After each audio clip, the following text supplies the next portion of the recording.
Why have I shrunk? Why why is my freaking VTuber model never the same size every stream? What is happening? Anyways. Hello everyone. Good morning. Welcome in. I'm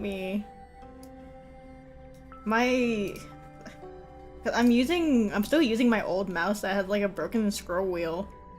So I think but for some reason the scroll wheel still works in VTube Studio, even if I'm not on the application.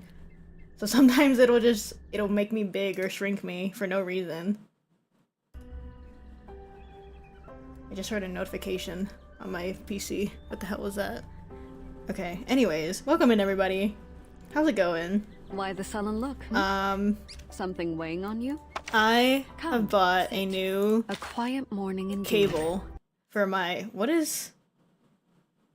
oh jeez. Why did it disconnect? Oh god. Hold on. Wow, just as I was saying, I bought a new cable for my capture card and then it stops working. What? What just happened? Why is it doing that? Uh-oh. Do I have to get under my desk to fix this? Are we serious? What happened? My new cable! What the hell? Okay. Let's do some good old unplug and plug back in.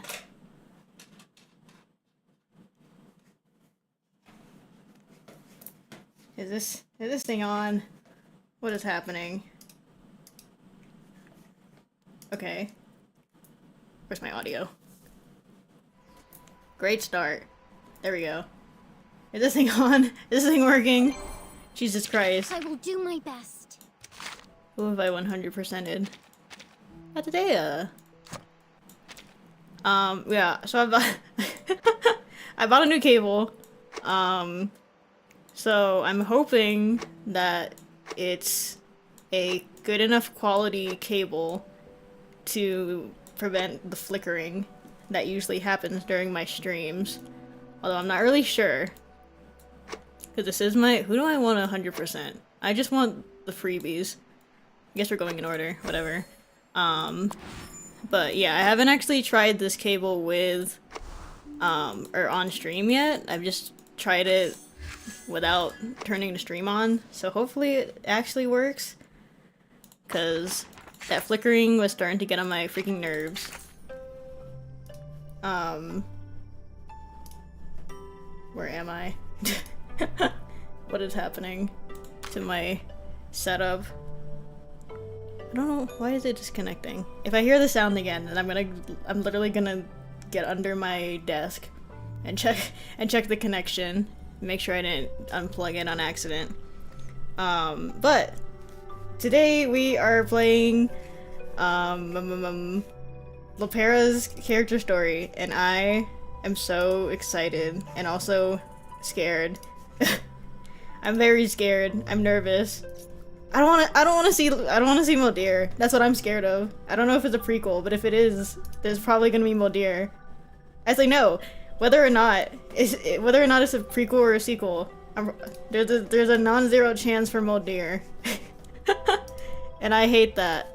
I'm scared. I'm so scared. Ready for a refresher on this trauma? Oh boy. That's a great sign. Not unexpected from something from a what do you call it? From a reverse story though. Let's see what this coin has to say. Heads and all I was gonna say something the other stream. I don't remember what it was.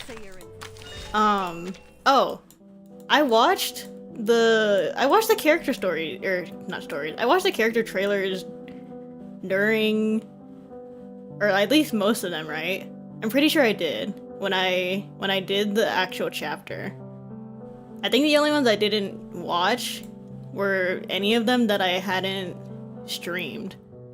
So, Showdown, Last Evenings. Did I watch? I remember watching Willow and Flutter Pages. Cause I was looking at I was just looking at the what do you call it?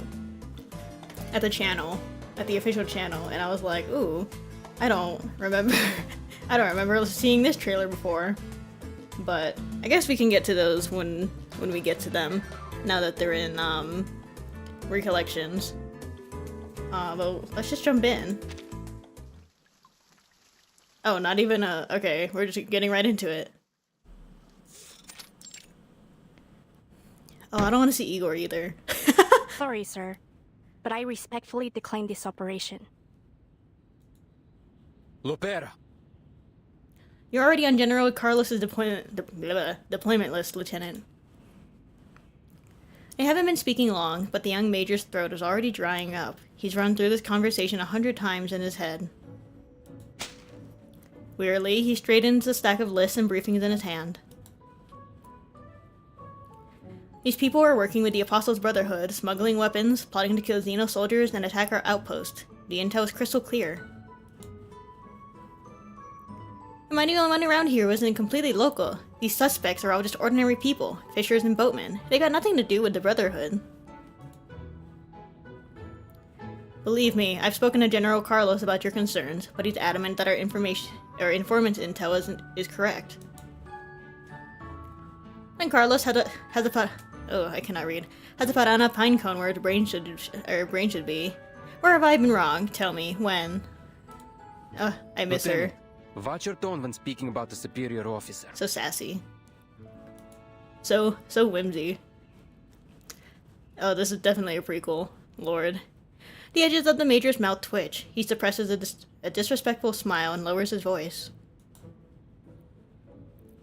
It's just like any other security operation. We snatch up a few suspects, do some interrogation, then let them go if there's nothing fishy. A security operation? It's your first day in Sao Paulo or something? If Carlos sends our people into that city, then the locals will be feeding us all lead by the day's end. And you wait, because when they fire first, there'll be Generalissimo Carlos screaming, "It's a riot, it's a riot!"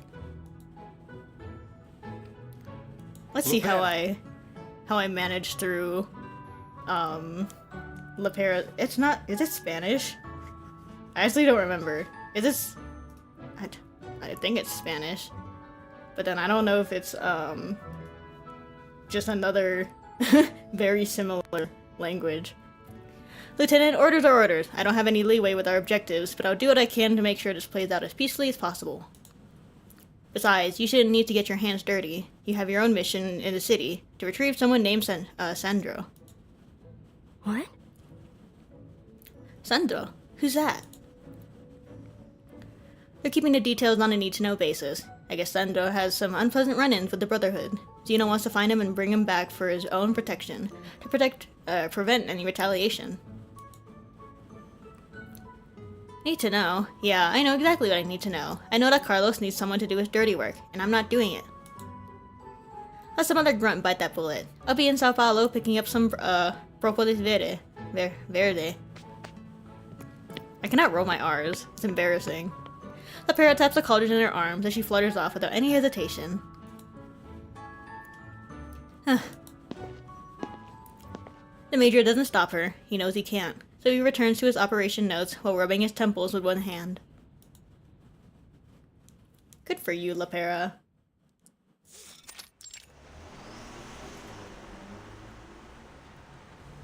The journey from the base to Sao Paulo is a well-worn path to her, as are the familiar streets that lead to her safe and hidden spot in town. She calms her breathing as she dials, and is met with a raspy, busy signal.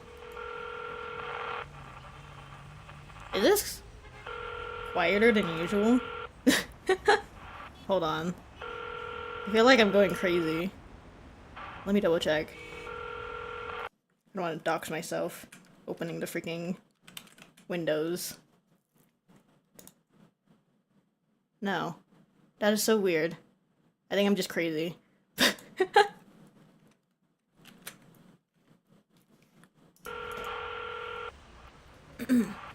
Hot, sticky dust rises up from Sao Paulo streets and seeps through the cracks of her window blinds, mixed fragrantly with engine exhaust and the smell of old fruit.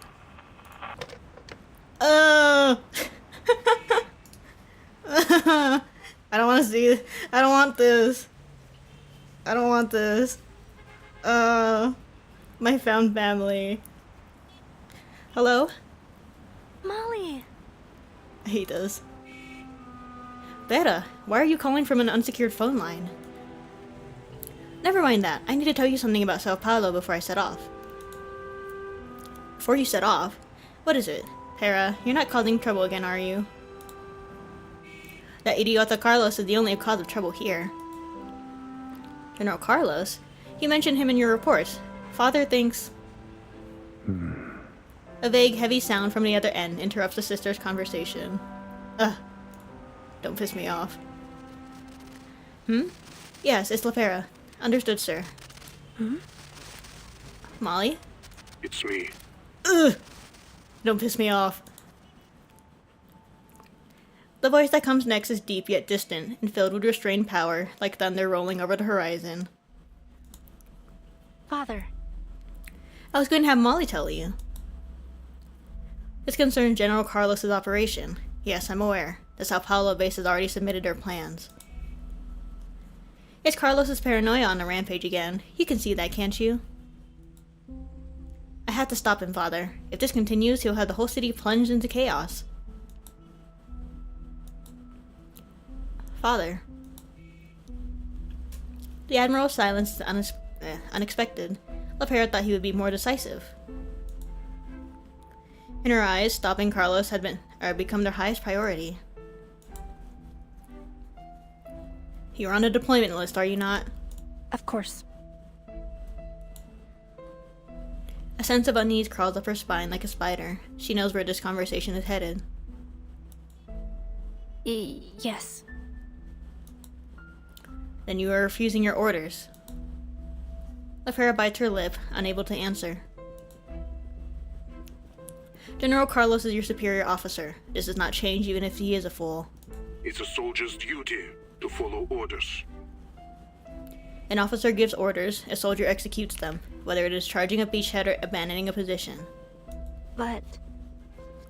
I can find out what's really happening. Father, I'll prove that his intel is wrong. Are you a soldier, La Pera, or a saboteur? La Pera, if you cross that line, it Look would who's be talking. considered treason. Look who's talking. What? No, I didn't even think of that. Treason. The word strikes at her like a bell hammer, ringing through her skull. Yeah. Her fingers grip the edge of the table tightly, knuckles losing color. It can't be. What is the mission? She sniffs, mustering the courage to continue. Sandro. I'm to find someone named Sandro. And find Sandro as instructed. Complete your mission and report for duty. Do nothing else. The name becomes a slender lifeline, a path back into his graces. Yes, Father. I'll find him. I will look over your reports about the General after you complete your mission. Moldir, is there anything else? Muffled sounds come from the receiver as the phone is handed over. You know he's right, Pera. Yes, I know, but how long will we keep turning a blind eye to the damage that Carlos is doing? Zeno is as slow to replace personnel as it is to restock supplies. There's no one available to take his post. But I promise I'll discuss the situation in Sao Paulo with Father again, when it is suitable.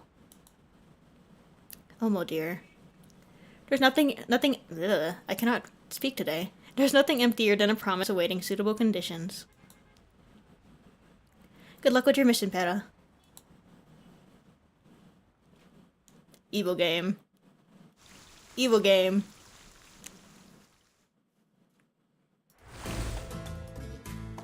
Oh, wow. Oh my god. Pretty. A game of dice.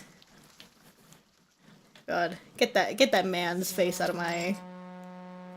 off my screen.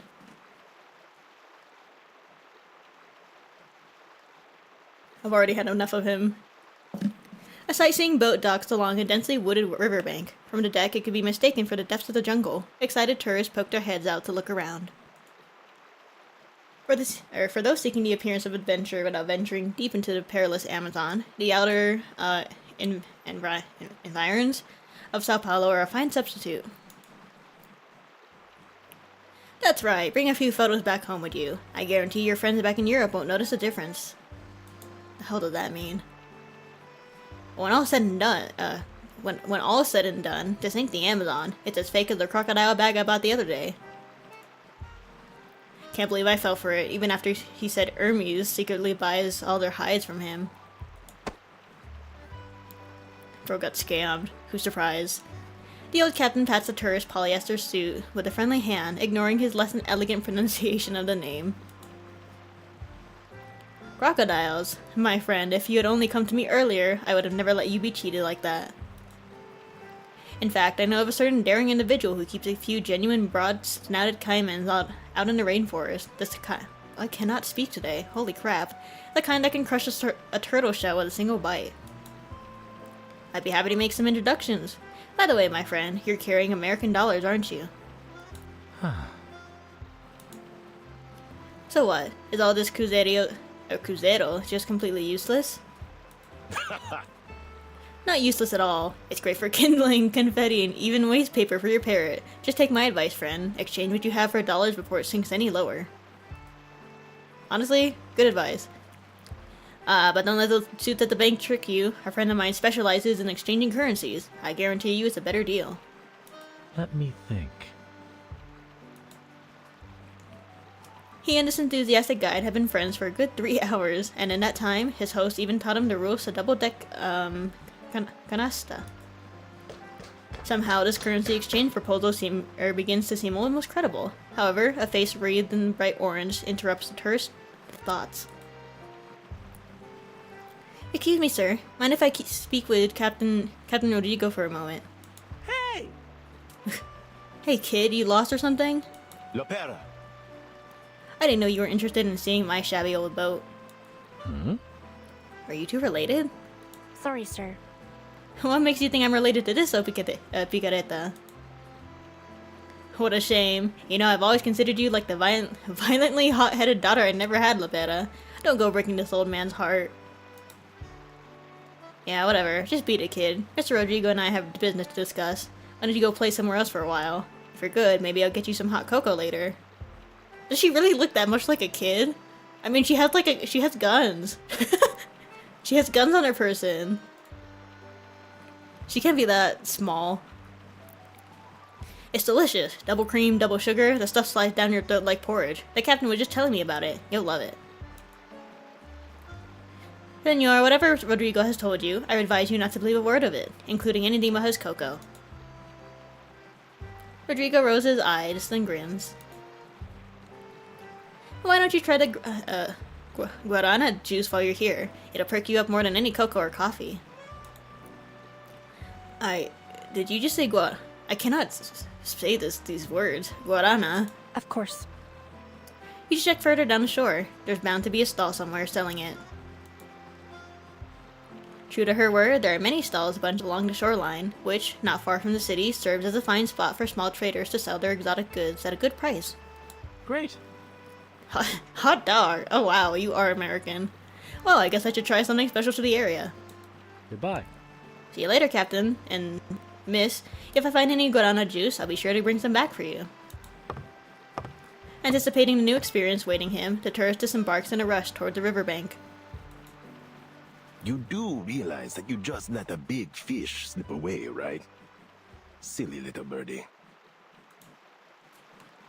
Rodrigo shakes his head in resignation, but his tone lacks any hint of anger. Instead, he opens his mouth into a wide and knowing smile. I'm tracking someone down. Find him for me and Zeno will give you a lot more than a big fish. Zeno? The calm, kind expression vanishes from Rodrigo's face, his brows furrowing with perceptive caution. Uh-oh. I have to find Sandro. Never heard of him. It is a lie as plain as day, said without any effort at concealment. Hey! Really, Rodrigo? That's what you're going with? You know, you might just lose the last person in Sao Paulo still willing to trust you.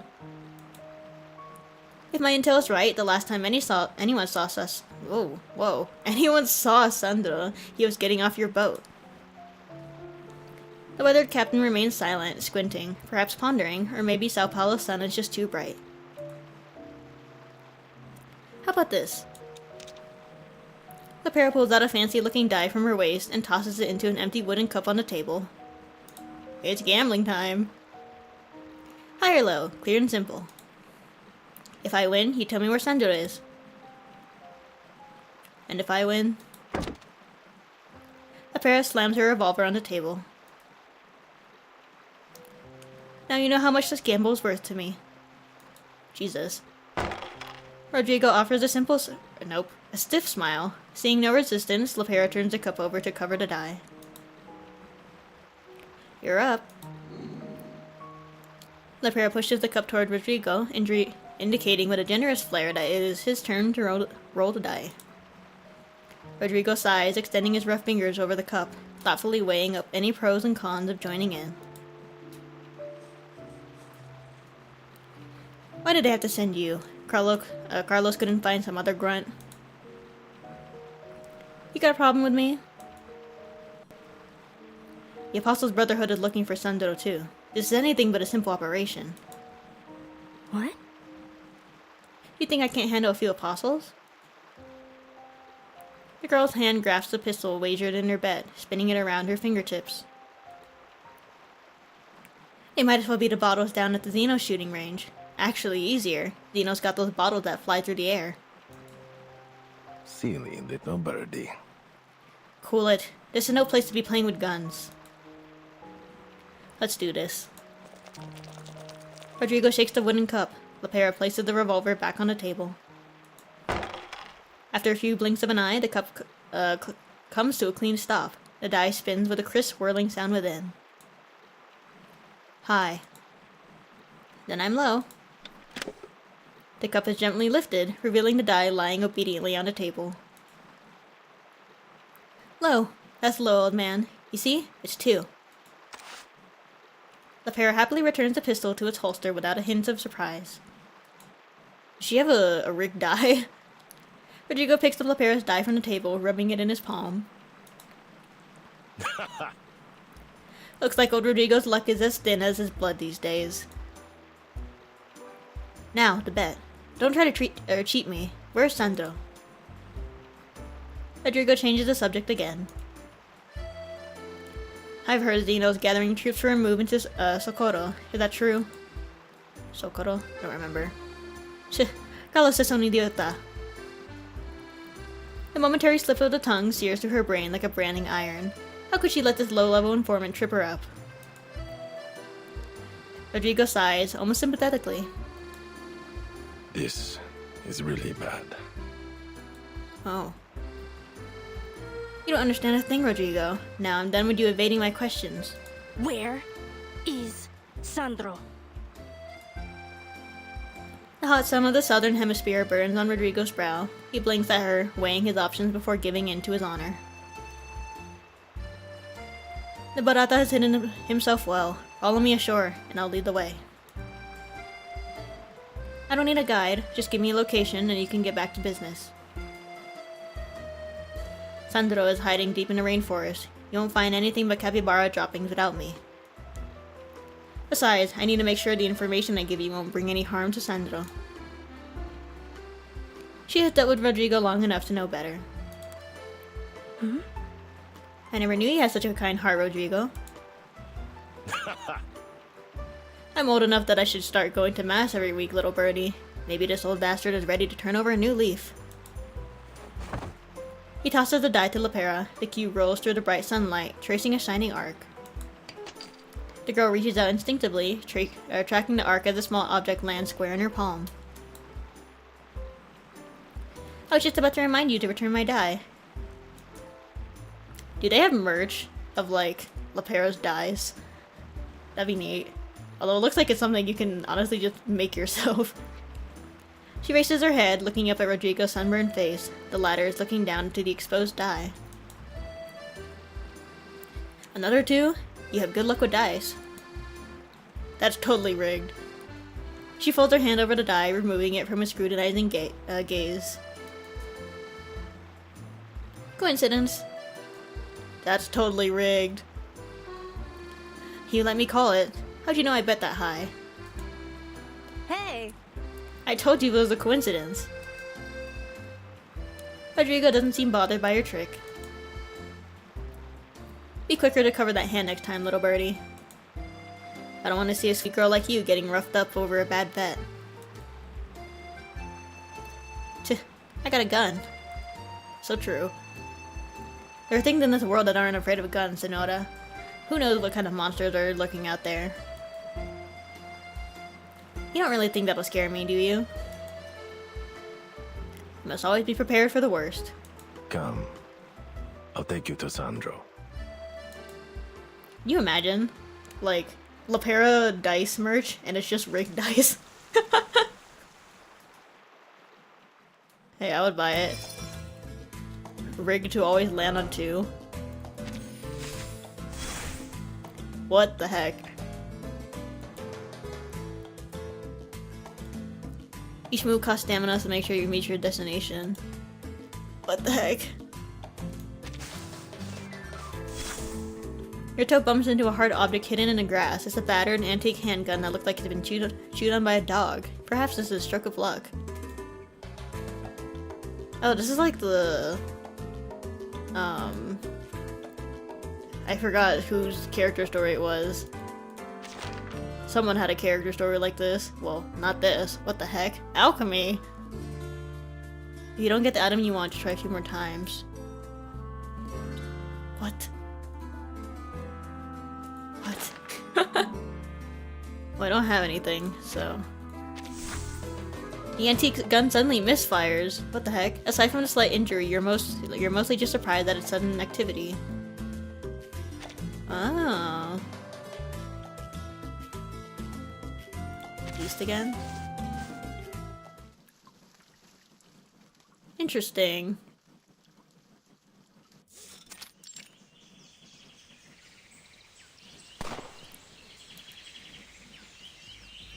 Did you hear that? What? A gunshot. With all the reverberation from these trees, it's impossible to tell from where or how far.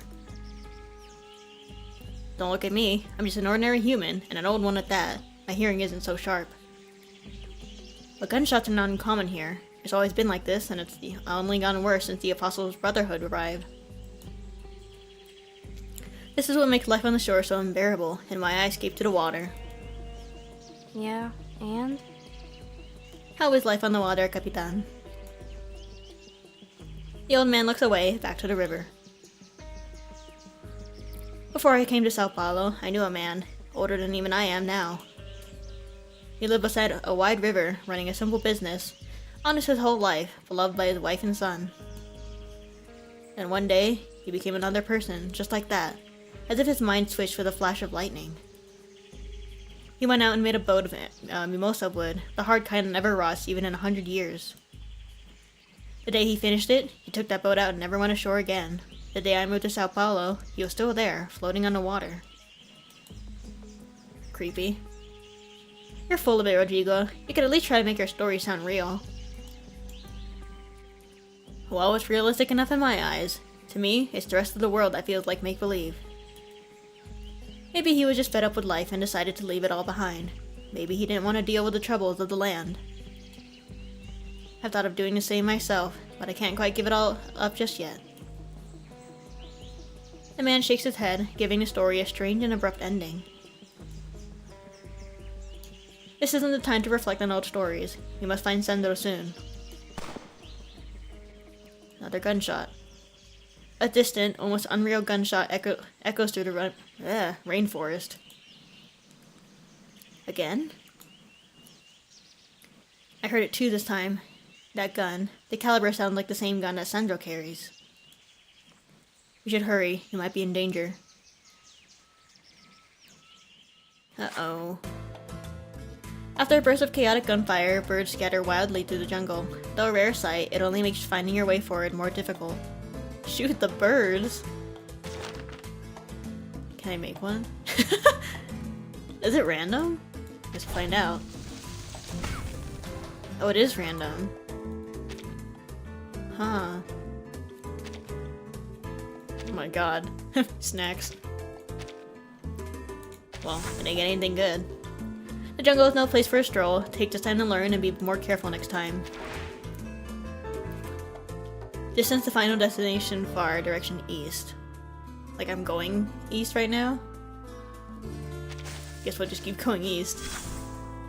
Two traders are lying in ambush in the grass. You aren't their target, but once you meet their gaze, the game is on. Can I make anything? No. Head-on confrontation. What would Lefera do? Your aim is as accurate as ever. Yeah, sounds about right. Oh, they're going the wrong way. Uh-oh. A swamp filled with piranhas. Nothing are more threatening than if it were toxic. I can kill the piranhas? Wait, that's awesome.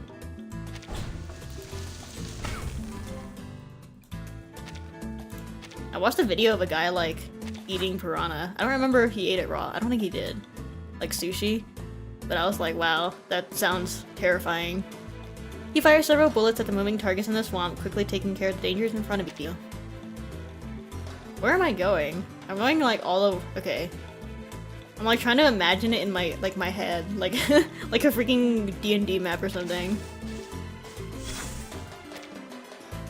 A colorful bird's nest catches your attention. You're always sidetracked by eye-catching things, but who wouldn't be? I want to see. I'm gonna run out of energy or stamina before I get to where I need to be.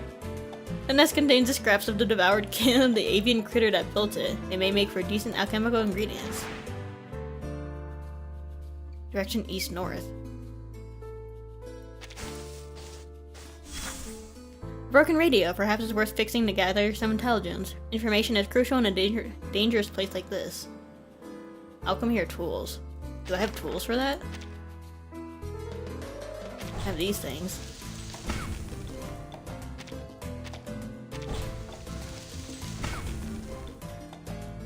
I like the sound that it makes.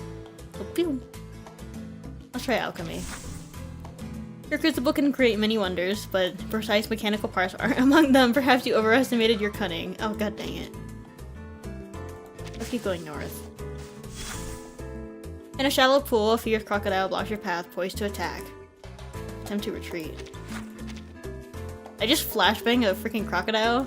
Okay. Going east again. A shepherd with a bow, hunting for his lunch in the rainforest. He claims his father for the Apostles' Brotherhood. Sure. Doesn't matter who the child's parents are. Right now, you're just going to enjoy a meal with an honest youngster. Ooh, I got energy from that. Direction east-south. I feel like I'm just going in a circle. Oh, another gun. I don't want it.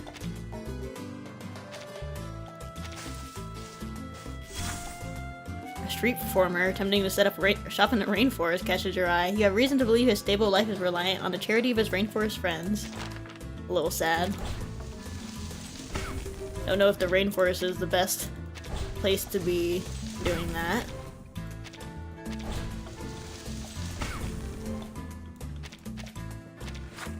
Clearly this friendly merchant has picked the wrong place to set up shop. Your charity is already helping him tremendously. Okay, go more east. Oh, finally. I'm just clicking buttons. A small black pellet, like a pepper kernel. Lepera holds it between her index finger and thumb, raising it up to her eye. See anything? Looks like a little pill. Only way we'll know what it does is if we try it. Don't try it. I wouldn't recommend that. I had a cat once. It died from eating something it shouldn't have. I'm not a cat. Do not eat the oh my god. She pops the little pepper kernel into her mouth. Wait, don't do that. Spit that out. Don't worry, I've got this. She crushes a mysterious pill between her molars. The reckless amateur alchemist's face contorts like a tourist biting into a fried ant for the first time. Oh, girl. Why would you do that? Que bizarro. This taste is like little needles pricking my nose. Oh. It smells all up in my nose. I can't seem to swallow it. And I feel a little dizzy. Not the eyes. Why would you... Who in their right mind? Rodrigo! Why do you look so different? Oh, girl. Don't eat stuff you pick up from the floor. In a rainforest of all places? Oh my god, not the keyhole. Where am I? You can't go out, Lopera. Papa. Why would I go out? Oh right, I was going to the carnival. Please, I'm only going to the carnival. It's not safe outside. Lenity and Lara have already been to the carnival, and they said it was safe. They didn't invite you, did they? That's foul. I don't know why. I wanted to join them there to see if we can clear up whatever's bugging them. Nothing bad's going to happen there, Papa. There are police there, and I'm old enough to go now. Please, we could go together. I said you can't go, Lapera. You are not to go to that carnival. Never. Why? Don't question me on this. You are my daughter. You will obey. Isn't this manor large enough for you to wreak havoc in? There's nothing to do here. I want to go out. What are you doing? No, please, don't lock me in. No! Aw.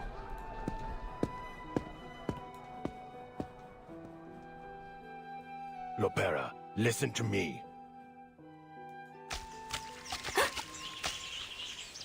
The two of them wrestle on the riverbank, but one has a clear advantage in strength. What's going on? Thank God. You almost killed me, little birdie. That's what's going on. Luckily, you snapped out of it.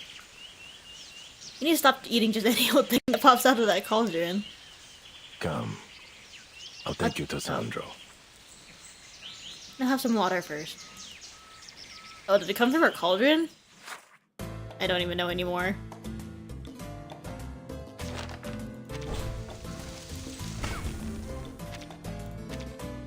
That was not the bullet I wanted. Okay. Direction east.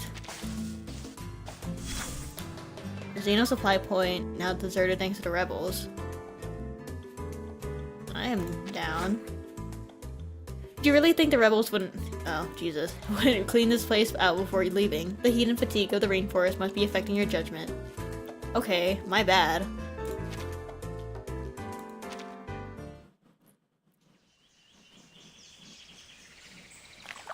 Long journeys necessitate a little small talk to ease the nerves, and the older the travelers, it seems, the more likely the topic turns to family. Kid.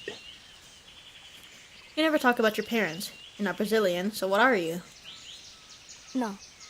I'm originally from Colombia. Bananas, coffee, and military junta. Not so different, really. At least you won't get homesick.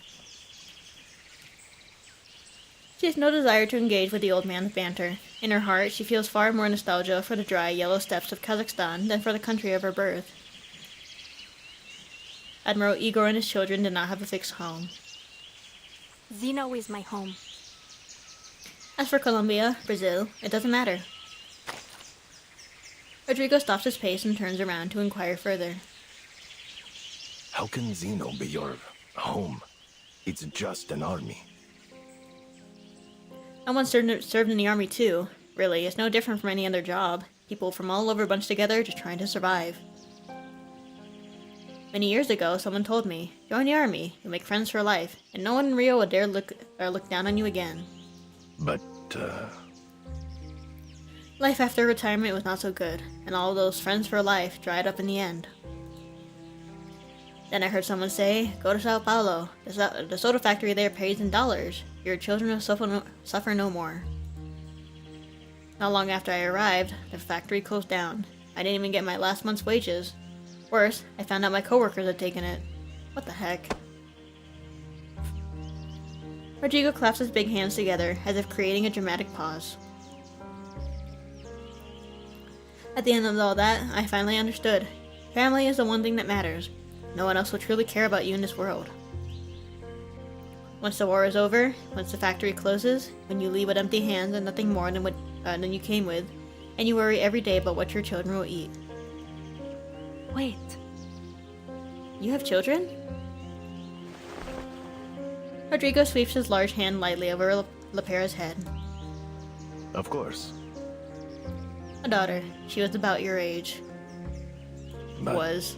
she never made it out of Rio. She died. Oh. Sorry. The man puts on a smile. It was my fault. I shouldn't have joined the army, then the cartel wouldn't have gone after her to get me. But I know that she must be in heaven because she used all her persuasion to get God to send me my little boat. See, she has blessed me already. Maybe that's why I want to live on it like that old man, just waiting for the day that my own... Whoa. Excuse me.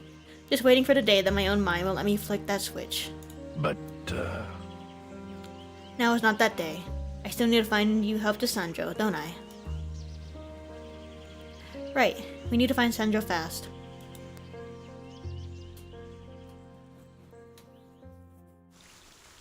For a guide, he is not very quick.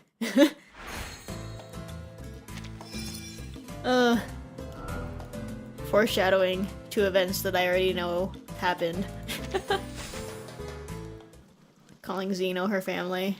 Don't piss me off.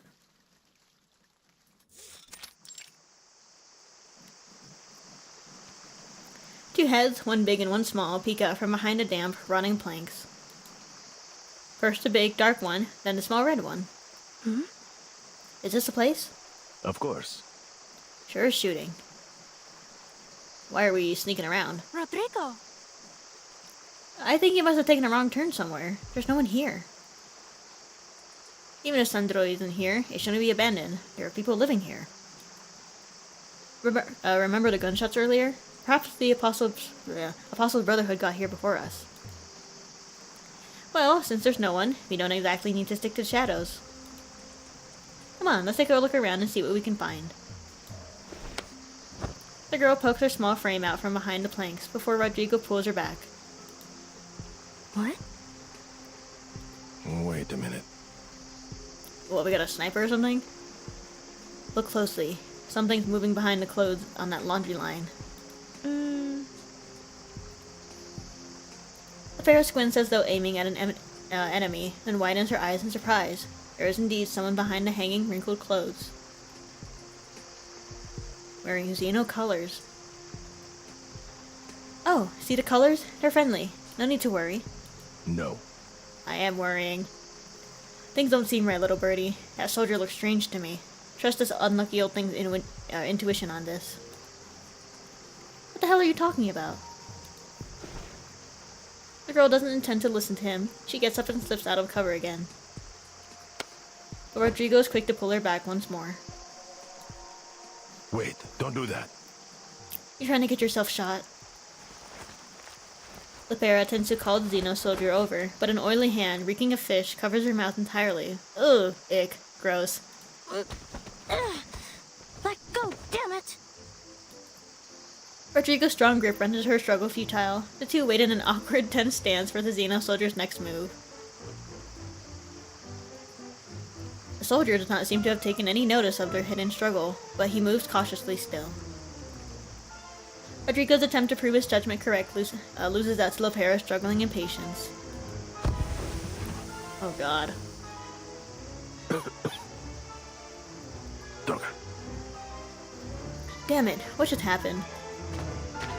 A freshly made smoke bomb releases a cloud of moth-scale dust, giving the girl a chance to break free from his clutches. Hey! Have you lost your mind, Rodrigo? Toko. A chemical explosion startles the soldier, who turns his gun toward the smoke. Who's there? The girl emerging from the pale smoke is unmistakable. Anyone who served at the Sao Paulo base would recognize her in an instant. It's you. Hey! It's me, Lepera. Put the gun down. Come on, I need your help. Some old fool has been threatening me. The corporal's frame stiffens, unmoving except for his eyes, which twitch wildly. Antonio, someone's here. Another nervous Dino soldier emerges from a nearby house, rifle in hand. Ooh, girl, get your guns out. What are you two doing? You recognize me, don't you? Seriously, you guys are so... The Xeno corporal doesn't answer, but her training and instincts read the twitching movements and telegraph his intention. He is preparing to fire. Have a fish! A fermented fish flies through the air, momentarily distracting the aggressors. Incredible. Oh, Jesus. Lepera is pushed through a narrow door, a spray of bullets zipping over her head. What are they doing? You gotta fight back, kid. Where's that gun of yours?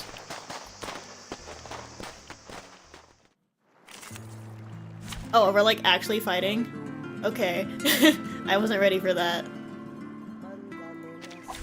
Order and I will follow. Ignore my evil team.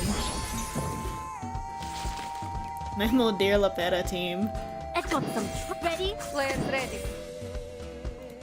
The show's on. They don't really have like My combat really has a mind of in safe the character stories, do they? I need. Requesting backup. At least not like very Time waits for often. no one, even for a great people. I did not need to ult. Whatever.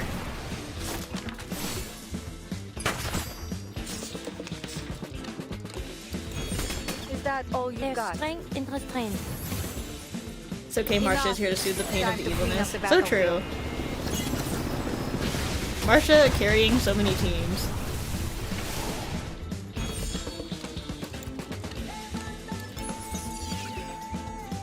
I have not used this team in a hot minute. What am I Get doing? ready. This is going to be a crowd pleaser. I have like no more deer cards. Plan A. Just like the drills. Wait for the pop. But I do use this more than my Recoleta team, TBH. I don't know why.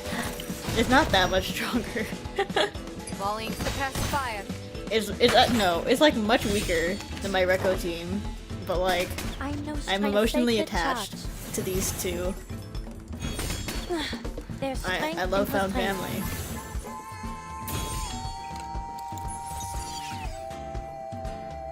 Why are these two tanky? What's happening with you? Not just any non-ults. Oh god damn it. I don't have an ult. I have too many Marcha cards. That's what I have. Players ready. The strength is hot. Plan A. Just like the drills. Always prepared. Don't worry. I'll avoid delivering any. I think the only time I use this team is for whoa, I'm blinking at what it's called. Somnambulism or whatever. Whenever that resets. Sacred charge. Because I can that is so easy. Enough. Time to clean up the battlefield.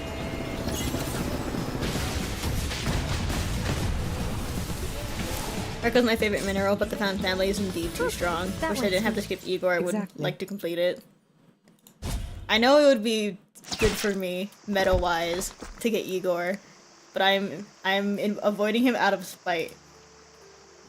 Although when they add him to the standard pool and I lose to him, if that ever happens, I will crash out. He will stay level 1 forever. So God help me. Antonio is the first to fall, toppling over into a heap, his soul seeping out with the blood pooling at his side. But the other soldier remains wounded, alive. No. Traitor. The small but powerful tip of a shoe kicks the soldier in the shoulder, digging into a fresh bullet wound. Ugh. Ugh. Oh, God. That's painful.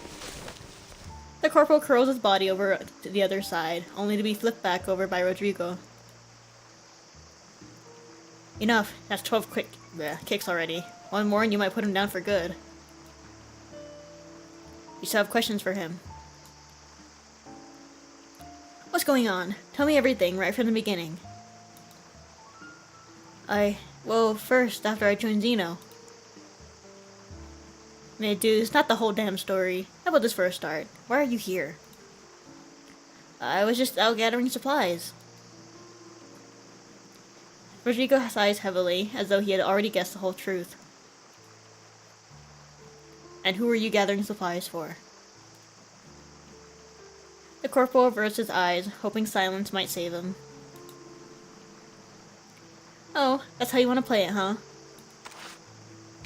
Lapera pulls out a revolver and presses it to the corporal's temple, the cold barrel breaking his will in an instant. No, I'll tell you everything. He knows well enough. This little birdie wouldn't hesitate to execute him. Antonio's body is proof. She is ruthless. Spit it out. I don't know who gave the order. I only know he's from the Apostles' Brotherhood. They wanted food, sugar, rum, even people. Everything. The Brotherhood. Lapera leaves a purple bruise on his cheekbone with the butt of her gun. My god, she's just beating the crap out of this guy. Ah, you lunatic. How did you get mixed up with those bastards? Haven't you felt how things at Xeno have changed? You didn't notice anything? Of course, you're not like us. You're not ordinary. But we are. We only joined Xeno to make a living, not to serve that lunatic Carlos. This is all his fault. We can't let him bring another massacre to Socorro. The Brotherhood said they would help us. Socorro? I can't remember. Be more specific. What is going on with Carlos? A momentary spasm of contempt flashes across the corporal's lips. Carlos is dead. Okay. He thinks it's so tough. He's dead? That can't be. He was alive when I left the base. Then you just missed it. I bet the maggots are already feasting on him by now. The corporal shivers from blood loss and the cold. The same chill slowly creeps up Lapera's spine. No entiendo. This doesn't make any sense. Rodrigo exhales a murky cloud of hot breath to one side, unnoticed by Lapera. Carlos. If what he said is true, oh God, this could turn Sao Paulo upside down. Who would have thought Xeno would end up in a mess like this? And Sandro. His coarse fingers rub the corners of his eyes. Seems like it, don't it? Rodrigo returns to Lapera's side and places his hand gently on her arm, lowering the barrel of the gun. No. You know the score, little birdie. They killed Carlos, then joined up with the Apostles' Brotherhood. In military terms, it sounds like mutiny. Lapera shakes off Rodrigo's hand and presses the gun hard into the corporal's forehead, the cold metal sinking into his skin. The soldier grabs for the gun, but his blood-drained strength fails him. In his weakened state, he is no match for Lapera. He fails to move the barrel even half an inch. Are you going to kill me? You're already an enemy in Xeno's eyes. Judgment has been handed down. No, I'm not. I just wanted a way out. Please, ask me anything, I'll tell you. Rodrigo takes over the interrogation. Where is Sandro? Of course, yeah. Wait, Sandro? Who is Sandro? You came to this village to find him? The condemned man's expression is sincere, and on the verge of death he has no reason, nor likely the ability to lie. There's no one else here. No one's been here. We just ran away after what happened to Carlos. But you killed your comrades to escape the base, right? Ugh, darn it. Traitor. Get his ass. Beat him up. Lapera! Rodrigo pulls her away before she can cause any more harm to the dying corporal. Please, whatever you want, just leave me here. He mustered the courage to look Lepera in the eye one last time, his eyes swimming in a cocktail of fluids, blood, sweat, and tears. We were comrades once, right? I remember playing cards with you. You were cheating, but I didn't care. For the sake of those old games, you remember my name, do you? Corporal throws his hand across his chest, grabbing at the pocket on his uniform. Don't move a muscle. It's not a weapon. I just want to show you. The corporal continues to fumble at his chest, and Lepera raises her firearm. Both of their arms tremble. In this moment, the three of them freeze in silent agreement. Only a trembling hand moves, reaching into an open pocket. A gust of wind gathers the stench of the rainforest decay, blowing humid, sticky air across the scene. The thick forest isolates their little unfolding drama from the rest of the world. There is no one else here but them and a fragile, dying man who hopes he can tell her his name. Lucas. The air is so thick it feels toxic. In the moment, it feels like all of this is just some sick hallucination. Only a nightmare, a fleeting moment with no consequences. She doesn't have to pull this trigger. She could leave now, return to the base, as though nothing happened. That idiot Carlos might even still be alive, but at the very least, things will be back in order. Lucas. The dark gun barrel forms a black sun in a Xeno corporal's eyes.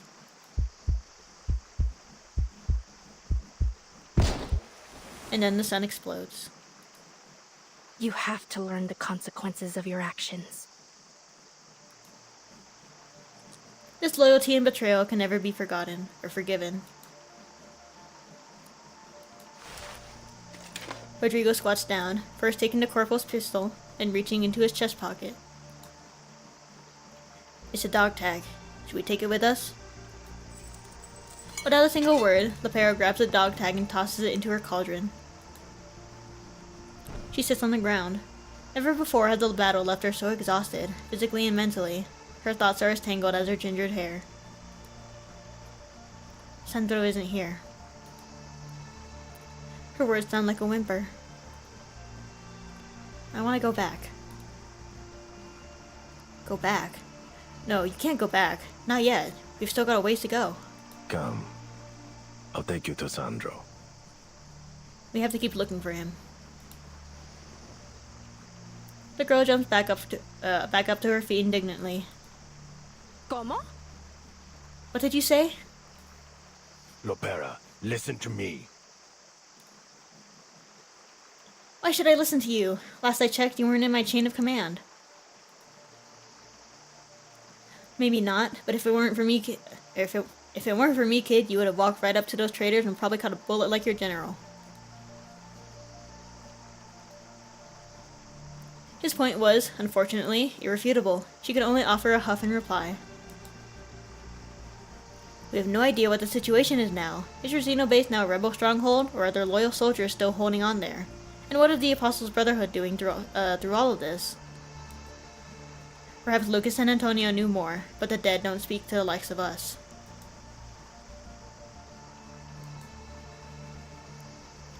I'm not blaming you.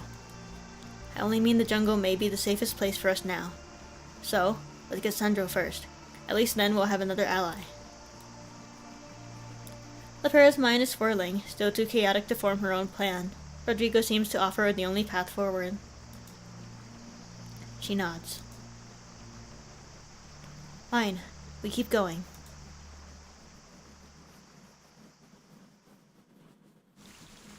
Good lord. She is so loyal. And it just makes it worse.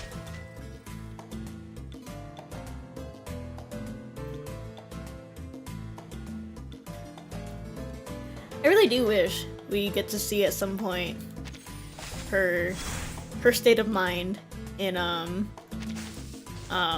back at the Foundation.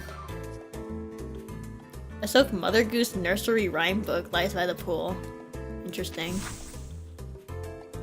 You are no longer allow the trivialities of the past to cloud your mind. There are more important matters to focus on right now. Oh. Which way am I going?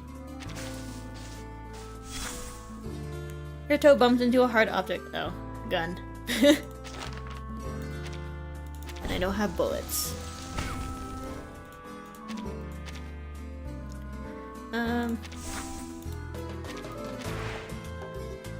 East north. Oh, Lepera. Carnival fireworks. I feel so bad for her. every time they mention like loyalty. Excuse me.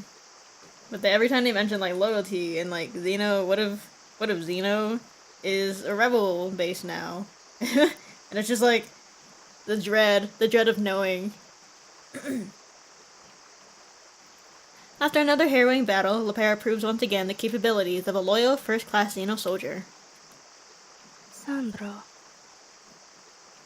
Isn't here either.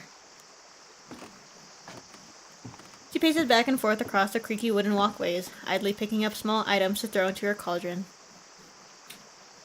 Rodrigo returns after around 10 minutes. Lepera sees him emerge from a corner, his face beaming.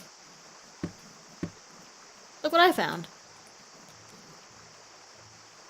Rodrigo grins, holding out a metal box dotted with colorful buttons and dials. A radio. Is it working? Luck is best saved for times like this. A shortwave signal like this should be able to reach anywhere in the whole world. He places the odd-looking portable radio in front of Lepera, who is still staring at it with disbelief. I knew he was here. I've been to this village before. I sold him this radio in exchange for some redwood and caiman hides. Oh, and some oh my goodness, Jaboticabas, those things that look like the eyes of the dead. Lepera examines the unusual machine. It's far from Xeno's standard issue, but with a little time, she's able to figure it out. Save for one question. What's the power source? Rodrigo smiles and places a small crank between his legs. And that's done it. It's a crank-powered radio. Works in any conditions. The only downside is this old goat has to add a little elbow grease. You don't know the situation at the Xeno base. It's possible contacting them would just put a target on our backs. I need to contact Admiral Igor. Do as you think best, little birdie. Old Rodrigo will just keep cranking. Lepera turns the dial, modulating the frequency at a specific point. Long, short, short, long. Then two longs together. It should be something like that. After sending her identification code, Lepera waits, listening to the buzzing static and the drone of the crank. Lepera. Father. She second-guesses herself. The voice seems so clear in the moment. In the static, nothing else comes through. I can hear your voice. Can you hear me, Father? Hey! Rodrigo! What's going on? I have no idea. All I can do is keep cranking. Crank, crank, crank. Father, can you hear me? Crank harder, Rodrigo. I'm working harder than a dog, girl. Uh-oh. There's no time to worry about the signal strength. Lepera divulges everything that has happened so far as clearly as she can. Xeno troops stationed in Sao Paulo had mutinied. General Carlos is presumed dead, and the rebels have joined with the Apostles' Brotherhood. The old radio struggles as it bridges continents, and like a frail spider's web, seems unable to bear more than a few words at a time. Xeno, you... Me. I remain on mission, looking for Sandro. Can you read me? Lord. Be careful. What? Find Sandro. Be careful of what? Static drowns out the line again. Ugh, darn it. Damn this thing. Her attempt at concussive repair does more harm than good. The radio sputters out and the line goes dead. Wait, don't do that. You realize we can't get the thing fixed out here, don't you? Damn thing was useless anyway. Lepera hangs up the receiver and turns away in a breathless huff. Their only means of communication is completely dead. Must be the humidity. The circuits are rusted to hell. Rodrigo drops the generator and approaches Lepera, patting her on her hunched shoulders. His work here is done. Lepera reloads the spent chambers of her revolver as she moves toward the edge of the village. Mine isn't. Come on, let's go find Sandro.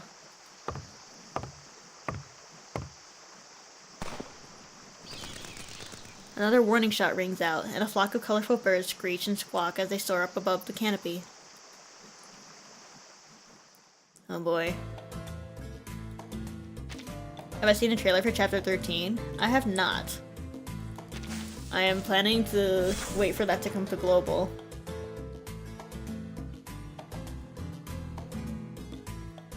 Although my friend did watch it, and she said it was kind of crazy. She did agree that it's kind of crazy. So, I am excited. A cunning fox resembling Musei 3 is offering you a good deal. Okay. Shoot the fox! I'm curious. Give me a bullet. Let's shoot the fox. There's no such thing as a kind-hearted fox. You learned that from the fairy tales you read as a kid. Okay. Let's just go in one direction. A Laplace environmental monitor sits in a house. Repairing machinery is not where your strengths lie, but tinkering with random things is something you can handle. East-north. Let's try east. Street performer. Let's see. Nothing. His jungle friends take offense at your rudeness. My bad.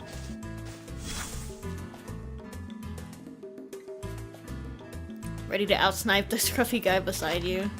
With a revolver? Well, I've seen people with revolvers. They have crazy aim.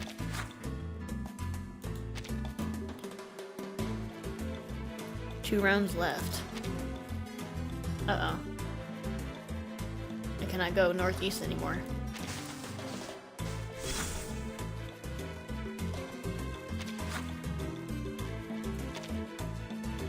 Wait, what did I just fight? Swarm? North. If I go... Is it gonna take me? A cup of cold cappuccino sits on a decaying tree stump. It's an overly distinct but rather bewildering clue. Take a sip? No. I need Lepera to stop putting stuff in her mouth.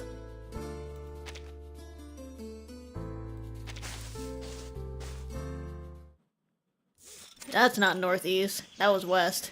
Okay. The unbroken flurry of gunshots echoes both near and far, producing a mirage-like sensation in the depths of the rainforest. Lepera strains her eyes, scanning for any sign of the shooters through the dense foliage. Ugh, darn it. Can't we fire off a couple shots to let them know it's us? No go, little birdie. Sandro's a scrawny little thing, and as timid as he is tiny. Kid. Calm down. He's quick on his feet. Very quick indeed. Only thing we can do is move faster. Maybe we'd make more progress in a boat. No. One wrong turn and you'll lose any chance of finding him. Then try this. Whoa. Lepera pops a few cocoa powdered candies into her mouth and tosses a few to Rodrigo. Wait, don't do that. I thought I told you not to eat any old thing that popped out of your cauldron. Stop worrying. I'm confident about these ones. They should give you an energy boost. He watched Lepera for a little while, and seeing no adverse effects, Rodrigo hesitantly swallows the energizing candy. His stamina was starting to wane. Oh, this is really... How is it? Feeling a little lighter? The man's eyes soften unconsciously, taking on a glazed quality as he looks back at her. Of course. But... Nita. Nita? But that's daughter. What? Who's Nita? Rodrigo's pupils dilate. Lepera notices for the first time that he has light-colored eyes. Did she just drug him? on accident? His hand weakly clenches and releases, and he suddenly quickens his pace, leaving Lepera several steps behind. Hey! Why now, of all times, you enter my mind? No. My heart will always be open to you, my Nita. It's just that I'm used to seeing you only in my dreams. Nita. Please, I'm doing something very important now. Stop running, Rodrigo! Yes, I will save him. I promise you. What are you doing? Aging man bounds over wet roots and mud with cat-like ease, moving faster than Lepera, who finds herself bogged down and tripped. A gunshot pierces through the air. Huh? The gunshot seems close enough to be a warning. Rodrigo's pace slows. The girl closes the gap between them, getting near enough to hear Rodrigo's breathless muttering. No. No, don't be afraid, Nita. Wait. Rodrigo, I think I figured it out. You're not used to the side effects of these things. It can make you a little... Are they for Krasma candies? The pair decides on a method to speed Rodrigo's recovery, scooping a handful of water from a muddy puddle. No, that couldn't be a gunshot. Of course, it wasn't. This place is very safe, my little birdie. Hmm? The girl freezes. The muddy water she was about to splash in with seeps out through her fingers. Oh, did the nickname come from his daughter? Oh, that's so sad. They're only celebrating the carnival outside, but no need to be afraid. Rodrigo! Yes. I'll go get you a gift from the carnival, but you have to promise me one thing. Never leave this room, ever, or I'll have to lock you in. You can't go to the carnival. No, you must not leave, not tonight. Just like her dad. Save me. The remaining mud splashes down onto her foot. Rodrigo.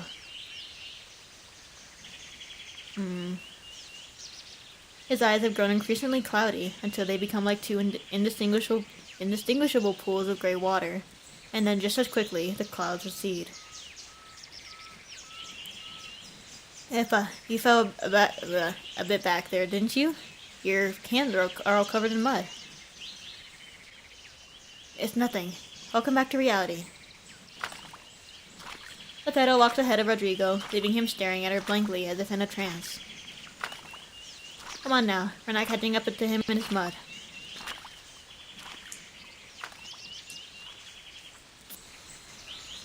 I can't tell if she gave him for Krasma candies, or if it was just something else.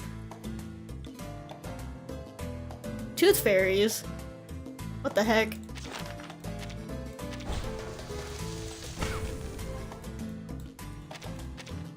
Try to catch them.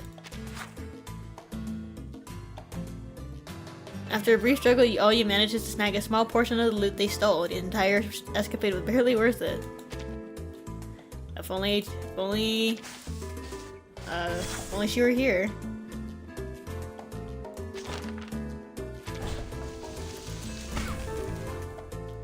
How does Para know about any of these?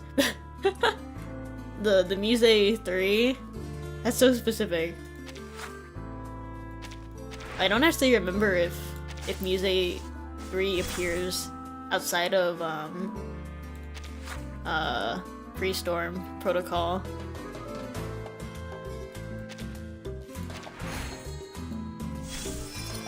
Here we are. Mapinguari?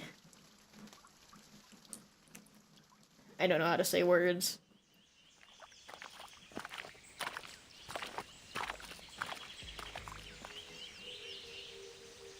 The shallow water ahead seems infested with mosquitoes of outrageous proportions. They hover across the surface, producing an audible buzz. This is it, Captain Rodrigo's very own private lake. What? What's so special about this place? Bernilongos and piranhas aside. See that boat over there? That's the very one I got after I was fired from the soda factory. Something came over me. I wanted to be like that old man on the water, to live on that boat. But as you can see, I couldn't handle that kind of freedom. But, More importantly, I have a cabin nearby with a few goodies for us both. Including some submachine guns and a few bulletproof vests. Not cheap trash either, American made. They might be a bit damp, but they should still be functional. Why do you just have submachine guns? Okay. How'd you get your hands on those? A bitter ripple spreads across Rodrigo's face. kid. That captain holds old Rodrigo's biggest secrets. Something they're best left unknown, little birdie. How many bullets do you have left? Mind sharing a few? Not many. Didn't you pick any up from those rebels? Yes, but I've injured my hand, so I'm not too steady with a gun. I need a few more to account for my shoddy aim. Just for now. There'll be plenty in the cabin. Fine. The pair reluctantly grabs a fistful of bullets and shoves them into Rodrigo's hand. Not a small number either. At least 2/3 of what she had left. Dang. I'm not that bad a shot. It should be enough for me. Come on, let's walk around the lake. Stay low. Who knows if we might run into more rebels. Lead the way. Rodrigo hunches forward, parting the dense underbrush layer by layer. Lapera follows behind in military fashion, scanning for trouble. A pair of eyes skilled at distinguishing insect and fruit species carefully scrutinizes each leaf for hidden threats. Here. No, just a bird. Oh. An armadillo. You don't see those every day. Despite her casual tone, she maintains a firm grip on her weapon. Lord. This time, it is Rodrigo who fires first. Oh. Where are they? Fire! What the hell? For the brush. Lapera raises her gun, aiming at the waving leaves. A shot rings out, quickly followed by another in quick succession. Don't stop! Keep going, kid. Aim right where I fired. The hammer clicks empty. Lapera steadily draws the captured pistol, continuing her barrage, magazine after magazine, until it too is spent. I'm out of bullets. Rodrigo keeps firing, the roars of his rifle drowning out Lapera's voice. At last, Rodrigo stops pulling the trigger.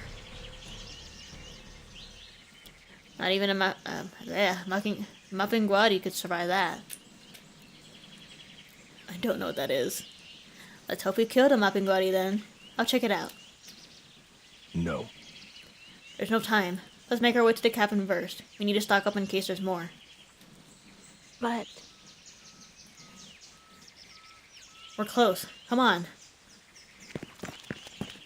Rodrigo sprints off, seemingly uncaring of any would-be enemies spotting him. He is acting so weird. hey, You... Lapera taps her empty cylinder and chases after him impatiently.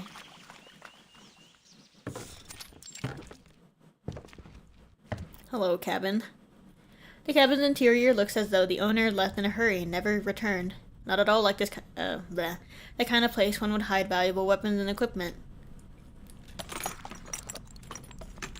Rodrigo combs over the room, producing nothing but clouds of dust. I should have come back once in a while to tidy up. His cabinet.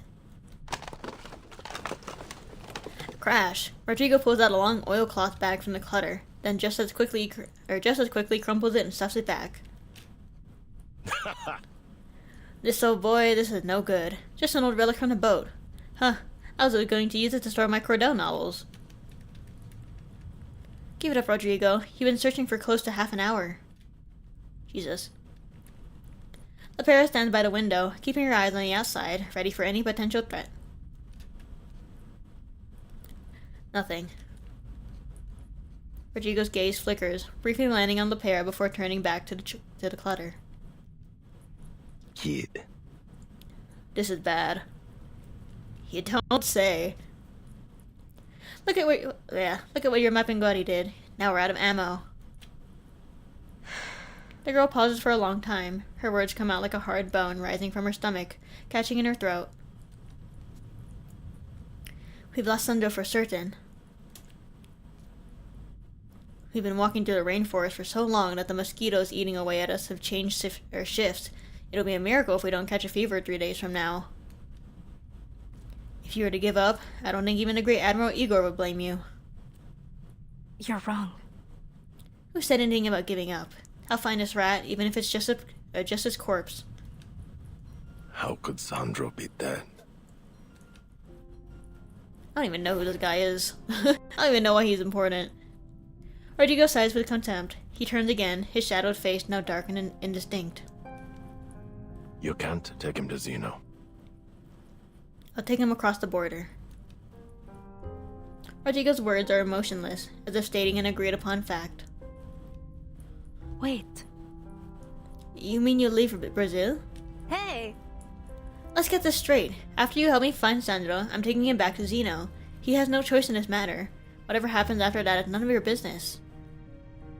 But, It wasn't supposed to be like this. This was supposed to go down easy. Now with Carlos dead. Rodrigo punches the cabinet, leaving a shallow dent. You know that Zeno is tearing itself apart from within? Who will keep their promises? Who can I trust with Sandro's safety? This little mutiny won't last long. Admiral Igor will put things right. We'll handle all of these traitors. Oh girl, you don't even know. I can't put my faith in a stranger 1,000 miles away. He's my father. I know what kind of man he is. Oh Admiral girl, Igor you don't knows even what's know. He will make the right decision. He always does. Sandro will be safest under his protection. The right decision? You really think there is such a thing? Rodrigo shrugs, hanging his face. I've never trusted anyone with a chest full of medals. Those little things start to blind their eyes. Lepera suddenly steps up to Rodrigo, hand on her gun, looking up into his shadowed eyes. Idiota, you don't know anything about him. Every medal Admiral Igor wears is a mark of honor. Don't speak about my father that way. kid. It's not whether those honors are real that matters. He adopted you, right? How long have you known him? Not 15 years? Is it 10? Less than 5? Ooh, got her there. The girl's silence gives Rodrigo his answer. Just a few short years. What sort of father is that? Have you ever seen the world through his eyes? That world he built with the power he wields? No. You haven't, kid, or you wouldn't know old Rodrigo and the reek of fish and sweat. If Igor had ever lifted you above his head, people like me would be nothing but ants to you. Cling onto his boots all you want, but his shoulders are too high. He won't pull you up there. He never will. Kid. Foreshadowing. Maybe you should think about your real father, and you'll understand what I mean. Well, it's not like her real father was any better. Understand what? He's a malparido, an evil man. Yeah, it's the only thing I need to understand. Rodrigo remained still, like a dark wall, waiting for the speaker to tell her story. He betrayed everyone who trusted him. He sold them all out to a goddamn fruit company, handed over their plans, their leaders, like a good little lapdog. They could have done it. Just one more push, and those bastards would have been pushed out of Colombia, bananas and all. But Then it all fell apart. The shooting echoed through the streets from morning until dark. You know, he told me there were victory fireworks for the strikers. Sound familiar, Rodrigo? The man doesn't answer. He faces the wall, unspeaking. Then I suppose at least your father never had to work on the plantation again. Never. He dressed like some kind of big boss, fighting through his suit every day, but still refusing to take it off. but We could never go home. We were always on the run after that, sleeping with one eye open, always afraid. I never understood why people looked at me like I was some pest, why they threw their muddy chanclas at us. He moved us far from the city, always in isolated places. How did you find out about all this? The girl's gaze drops to her empty revolver. Nydia told me. You don't need to know who she is. I still don't know how she found me after all those years and so far away. until that night when she knocked on my window.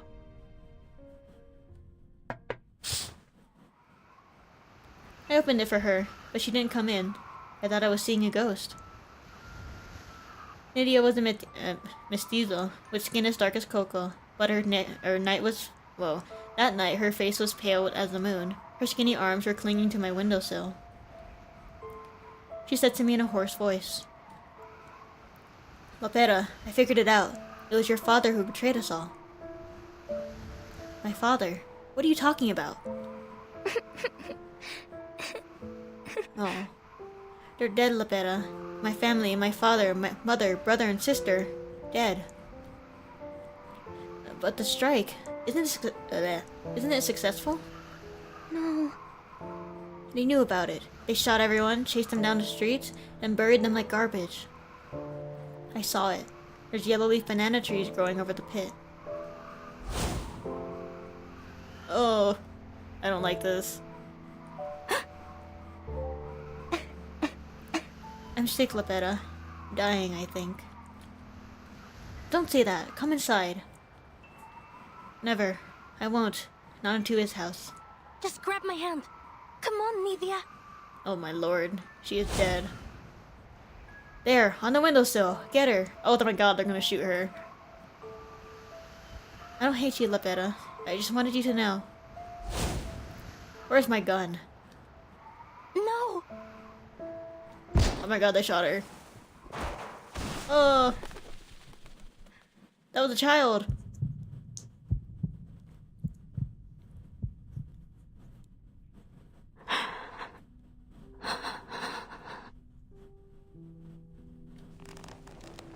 Lopera steps back 3 paces from Rodrigo. He doesn't need to say more. A dryness chokes her through the last words. Do you ever want to see your hometown again? It's gone, Rodrigo. What happened there? You can't go back to that. Maybe you don't understand. Zeno is my home. That's enough for me. Zeno? Hasn't all that happened today shown you Zeno's true colors?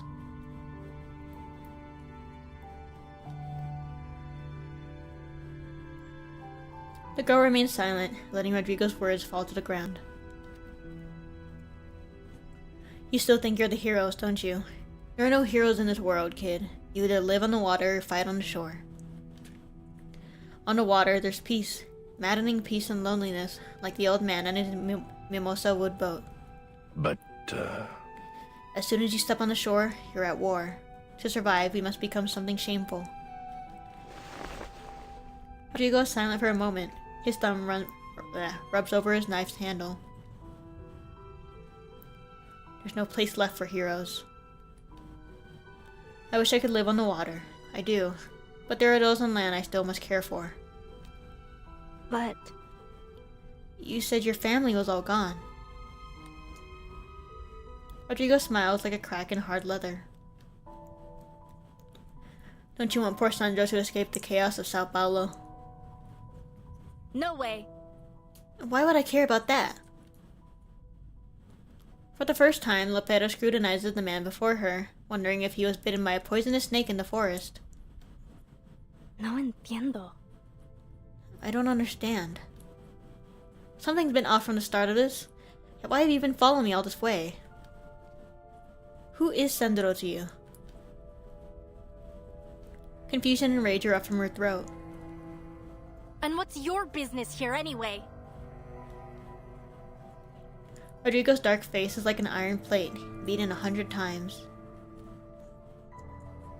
Enough. I'm done with you. I can find it myself. Sandro will never go with you.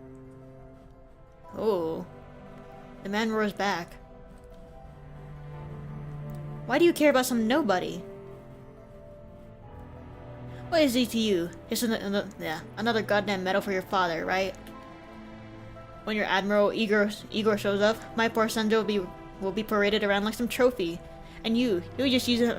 I cannot read. You'll just use him as a cover to hide the mess you've made.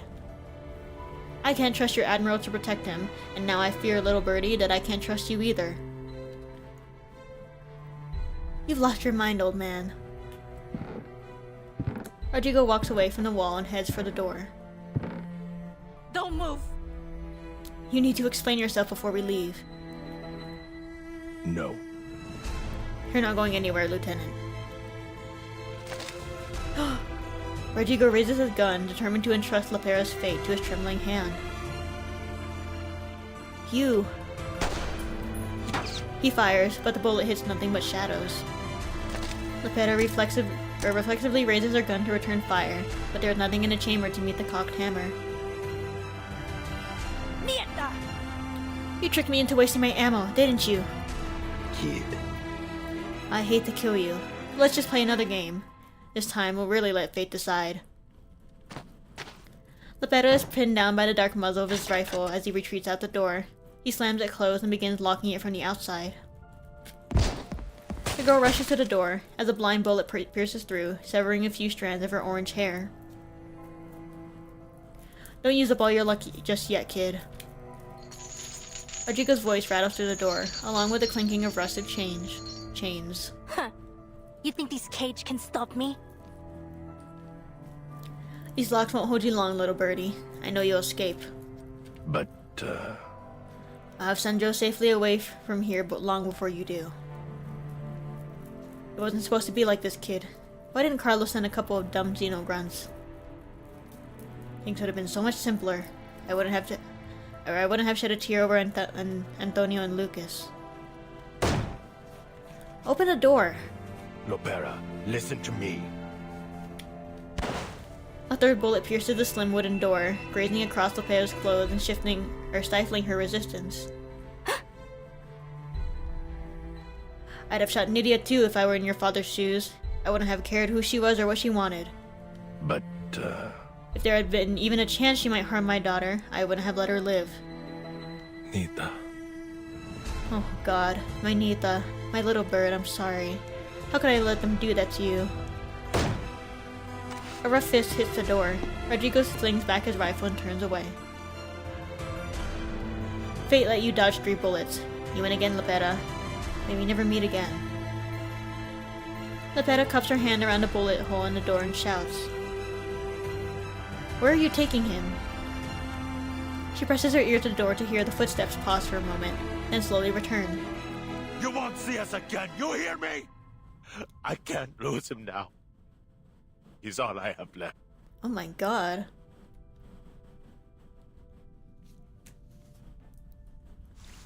Oh my God. Why is this voice actor popping off? Why is it so serious? Oh my lord.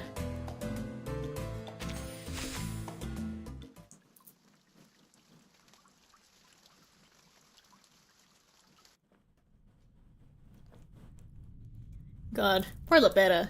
Darn it. All this girl knows is freaking betrayal.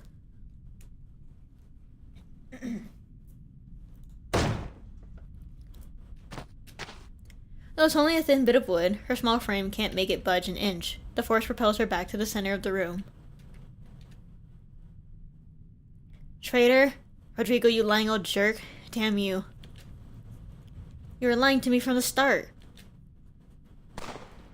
In a moment of silence, distant gunshots echo through the air. The gunshots are far from their location. Sandro must have moved further, and Rodrigo must be closing in. Let me think. There's always a way out. Stay calm, Lopera. I can still find them. A way out, a way out. How do I get out of this? I'm out of bullets, otherwise I'd shoot the lockout. Lopera falls back on the rough, damp floor, accidentally tripping over her cauldron. Several gray pellets roll out. These ones appear to be darker than before. She picks one up and examines it. What's going on? Did those smoke bombs in the cauldron react with something else? After pondering for a moment, she gives up on trying to understand, tossing the pellets back into the cauldron. Ugh. I've never been able to wrap my head around alchemy. Oh, that's why the cauldron just randomly gives you stuff. But maybe I can use this thing to make a bomb or something. Lopera scrapes some gunpowder residue out of her gun barrel and adds it to the cauldron. This should make it more explosive. Let's see, what else can I use? Rotten banana peel? I guess I could give things a kick of energy. Hopefully. The young alchemist doesn't follow any particular recipe, choosing her materials by intuition alone. This should do.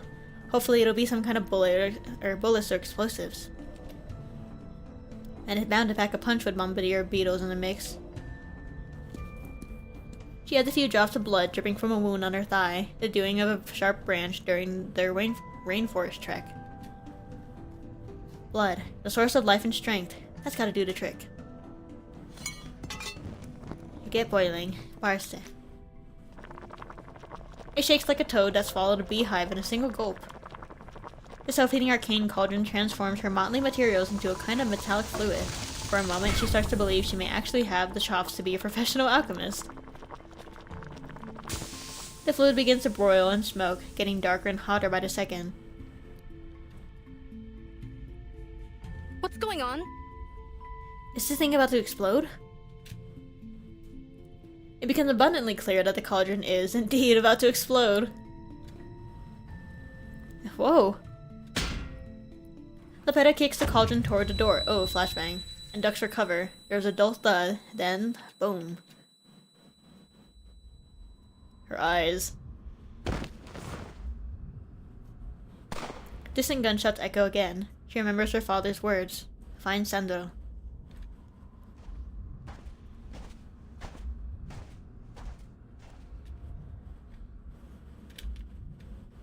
Lopera. Lopera. Could it be that? No, she's alive. She's one tough arcanist. What is happening? You know she's taken a bullet before? Some slum kid that gave her a run for her money once upon a time. She survived then, and she'll survive this time too. Why? Why did she come to such a place? Looking for Sandro, I guess? What? Sandro? Who's Sandro? More gunshots ring out. Forget it. We need to get her out of here. Copy that. Major. Sandro. Look. Her eyelids twitched. More gunshots. Find Sandro.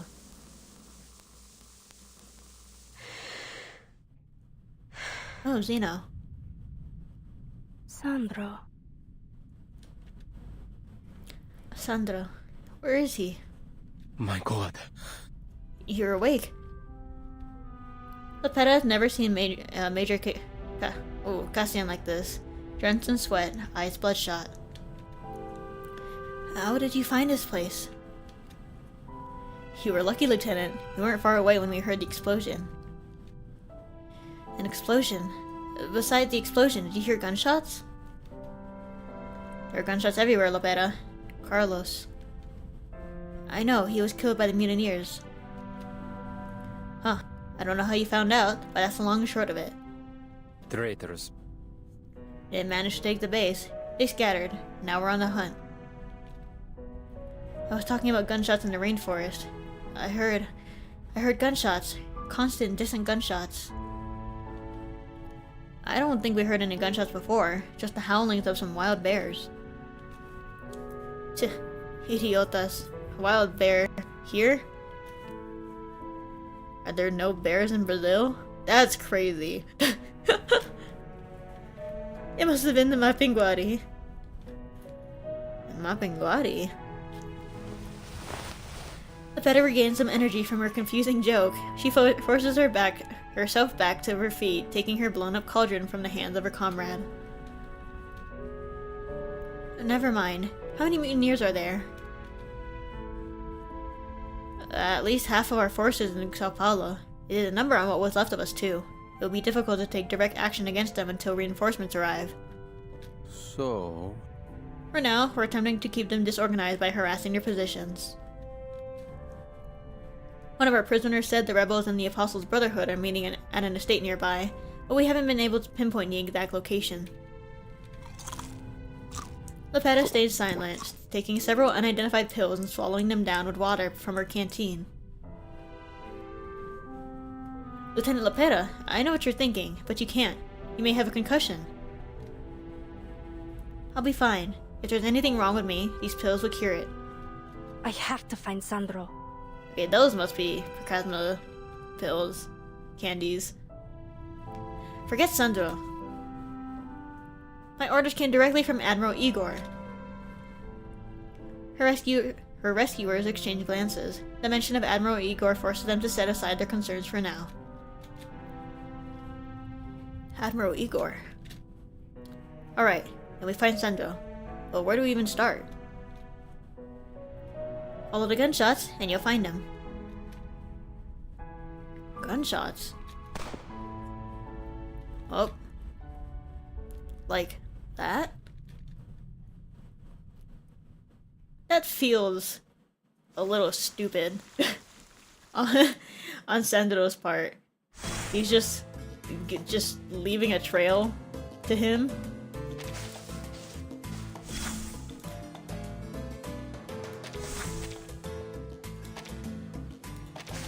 Let's go one direction until we get somewhere.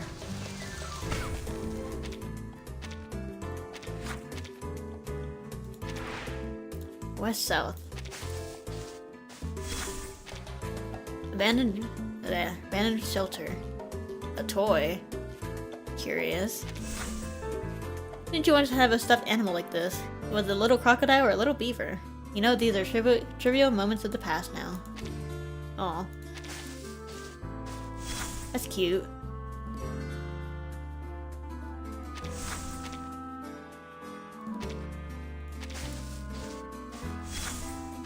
Open suitcase hangs from a branch on the riverbank. It's filled to the brim with cash.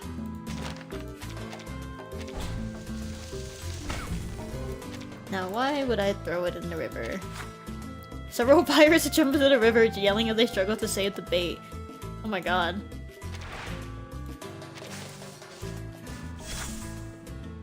Crocodile. Flashbang the crocodile. South. Broken radio. You may excel at gambling and shooting, but fixing things has never been your forte. Yep. That's Moldir's thing. Amateur information dealer. Sure. Oh god. Stamina cost -2. South? How do I go south? Shoot the birds.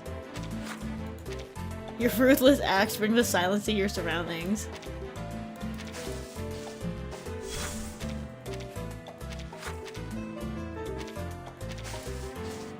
Oh my god, we are going really south.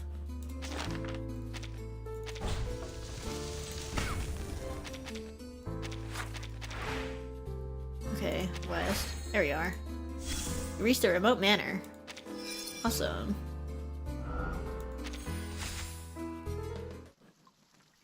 No place to go.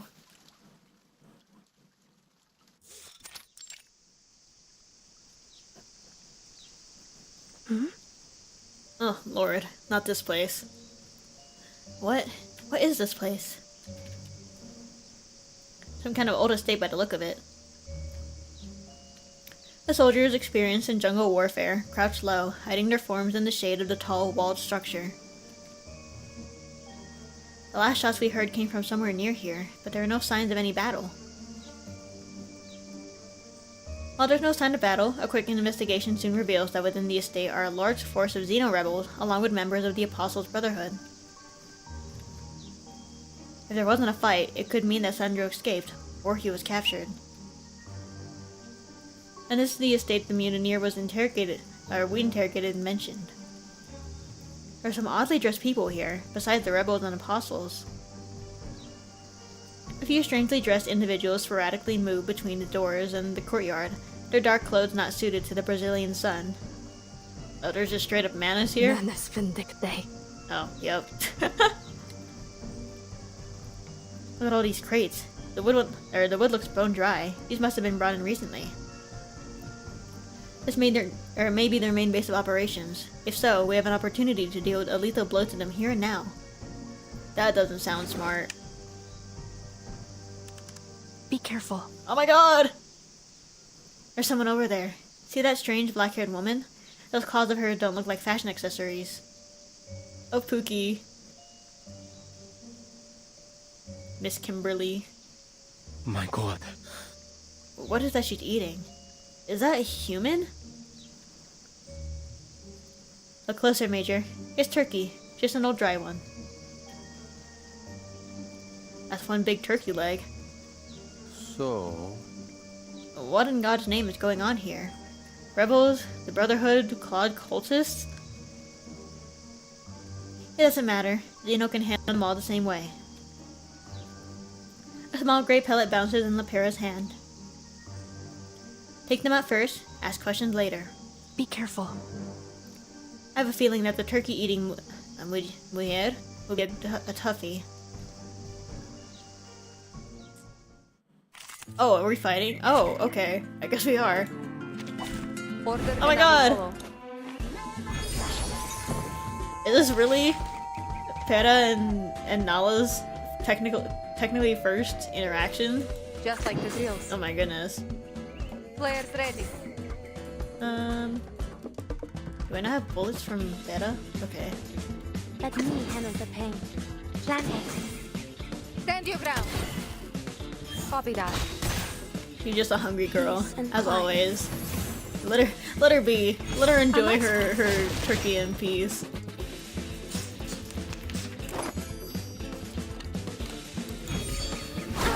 Under attack. Sacred charge. Enough. Time to clean up the battlefield. Wow, the difference between their first meeting, being a fight, and then their little moment in the main chapter. Let's play in handy. The show's on. I still think about that sometimes. where Beta had Nala try some coffee, and they were looking at the stars. That was so sweet. Even for a great people. Save my girls.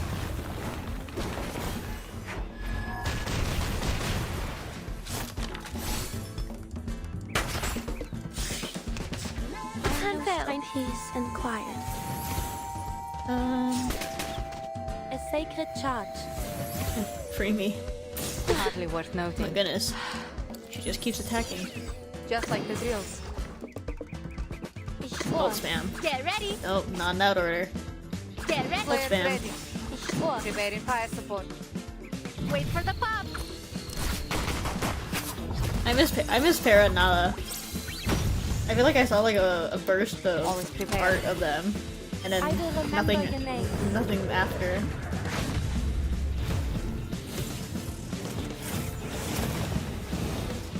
Enough. Time to clean up the battlefield. Sorry, Nala. Simply what I must Are there do. any injuries?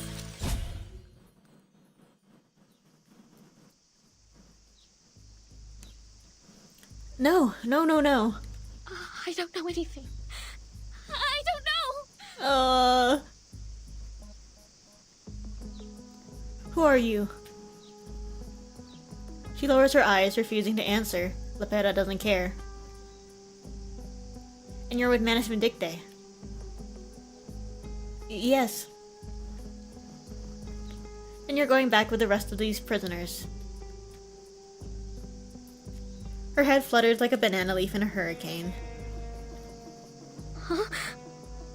No, I didn't mean that. Please, I have any idea who these people are or why they came to Sao Paulo. I only came out here looking for food, and might I say that turkey was utterly revolting. The bizarre and apparently very hungry woman had been a powerful opponent. Ordinarily, she might be intrigued by her story, true or not, but she had other things on her mind. I need to ask you about a couple of people. Of course. She nods eagerly, desperately. I'm looking for a man named Rodrigo, middle-aged, tan-brown skin, wearing a vest. She nods frantically, hoping to trade her answers for freedom. I think I saw him, yes. The large man that came out from the forest. He was with someone else, a young man. Hmm? A young man. Could that have been Sandro? I'm afraid I don't know. I didn't know any of them, I swear. I'm not lying. The Brotherhood took the old man and locked him in the basement. The younger man ran away into the forest. I could find him for you. I have an excellent sense of smell, if I do say so myself. Forget about it, girlie. You've got bad news written all over you. Please, let me go. I'll be good. I'll never see those bloody Manus Vindicte again. Oh, my Pookie. You don't really think I'm just gonna let you go, right? Sorry, lady. You're going straight to the Xena lockup until we know what to do with you. Lockup? I told you everything. Please, please, miss. Why can't you just let me go? I don't want to go to jail. I won't. I won't. She springs forward, her claws slicing the air, almost scratching the soldiers holding her back. This Flacco cult is getting out of control. I'm not in any kind of cult! My god. Even in Lepera's character story, she has so many voiced lines. Just get her moving. Those arcane restraints have a time limit. Two soldiers drag the struggling prisoner away to a particular cell on a particular base. Rebels, the Apostles' Brotherhood, and now Manus Vindicte, the complexity of the situation is now far out of hand. But she still has one clear and unequivocal purpose: find Rodrigo, and through him, Sandro. She cannot fail her mission.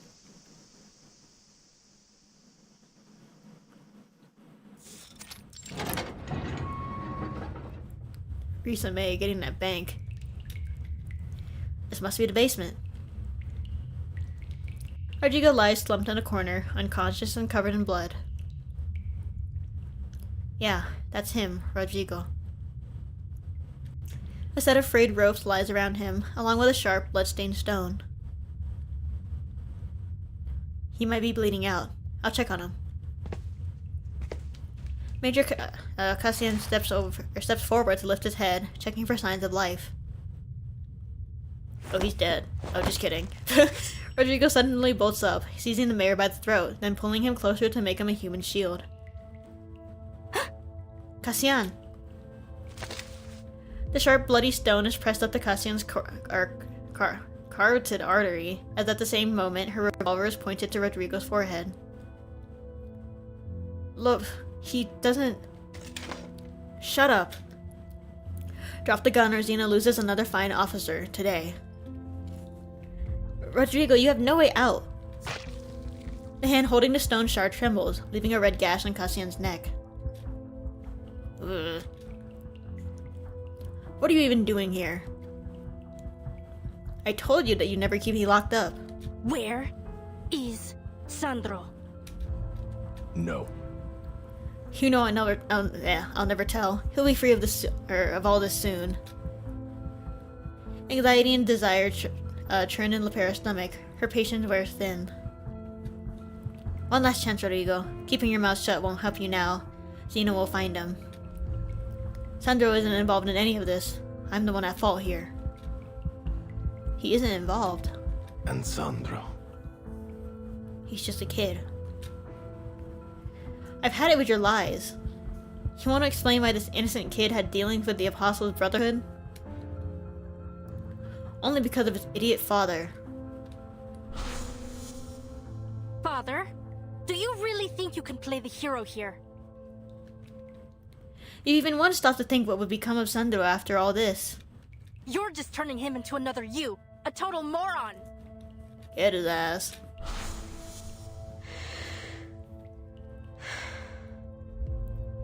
A turncoat trader selling out everyone he knows for a bit of cash. If he grows up to be like you in the end, then he'll be just another con man, always on the run with not a single person that cares whether he lives or dies. Or I can take Sandro back with me. Zeno can turn him around, teach him what honor means. Sandro will never go with you. I'll never let Zeno take him. An army that brutalizes the neighborhood and kills its own officers, and you have the gall to tell me about honor? That's never happening again. Huh. Little birdie, once there is a first, there will come a second and a third. You don't know anything, old man. No, you're the one who doesn't get it. Oh. Evil game. I struggled my whole life. Who helped me? Who gave me a damn thing? Nobody. Everything I have, my family, my property, I earned it, and I'll protect it by any means necessary. I've never killed anyone innocent. I just did what I had to do. You think every one of them wouldn't have done the same if they were in my shoes? I'm sorry about your friend, but it wasn't my fault. Of course I care about you. Your friend. Her name was Nydia. See, I remember. I'm not as uncaring as you might think. Wow, the bar is low. You're lying. No, listen. Don't say it. Don't you open your mouth. Pray I don't hear your voice again today. Damn you, just go to your room. I'm never setting foot in that room again. I'm not afraid of you. I'm not afraid of anything. I'll run away. You can't lock me up. Where will you go? Take one step outside and those brutes will tear you apart. Nidia, Laura, and their parents. They hated you, not me. Ooh. I've done nothing wrong. Yes, girl. Oh my god. Is that so? What makes you think you deserve to stand here, to live as you do? I should kick you out, send you back to the banana plantations, let you experience the disease and death I took you away from. Then you'll see, then you'll behave. No, never. Don't you think you've got their blood on your hands too? Nothing like that. You have no idea what you're doing! Oh my god, girl, just shoot. Fine, then I'll stay ignorant. Oh.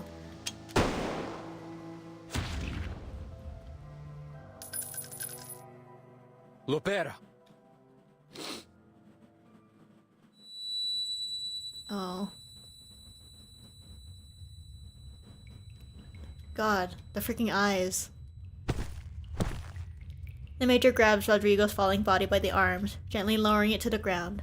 The shot echoes over and over against the cramped stone chamber, leaving their ears ringing. There's nothing pleasant about a bullet grazing your face. But it's better than a slit throat.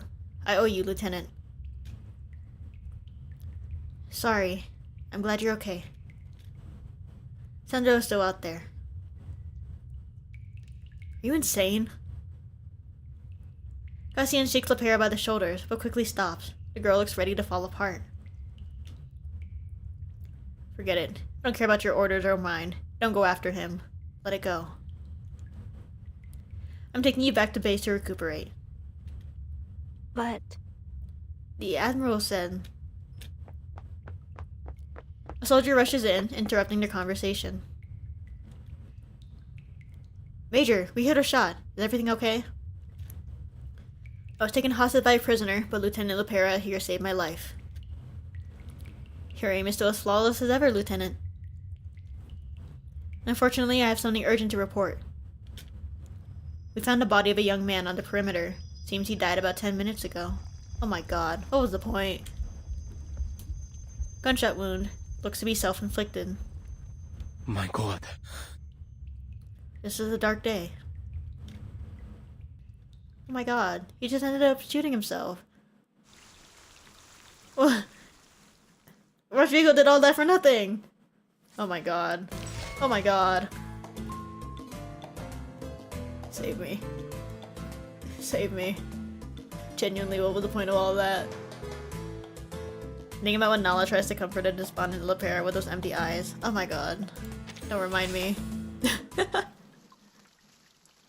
I miss Para and Nala. I miss their dynamic. They were so cute. The misty canopy of the forest blocks out the scorching tropic sun above, leaving the ground perpetually shaded and wet.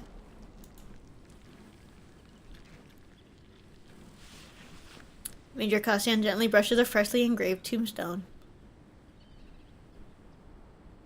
My dear Antosha, who could have thought this day would come?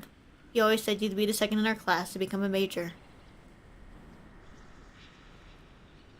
Carlos was a malparido, a swine of the worst kind. He put too much faith in brute force. He used Zeno's bullets and an arcanum explosive to get his way, never expecting they could be turned against him. Oh, was it not Sandro that died?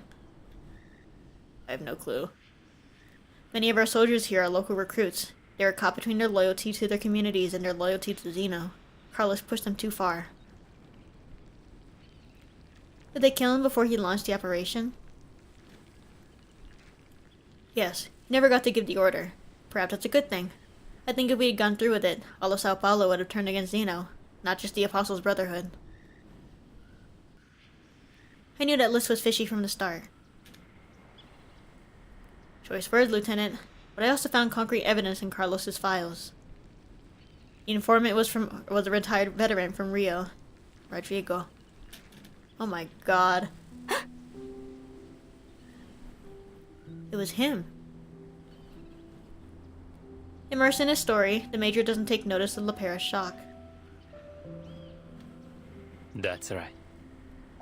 I suspect he fabricated the entire list. Like you said, they were all just ordinary people.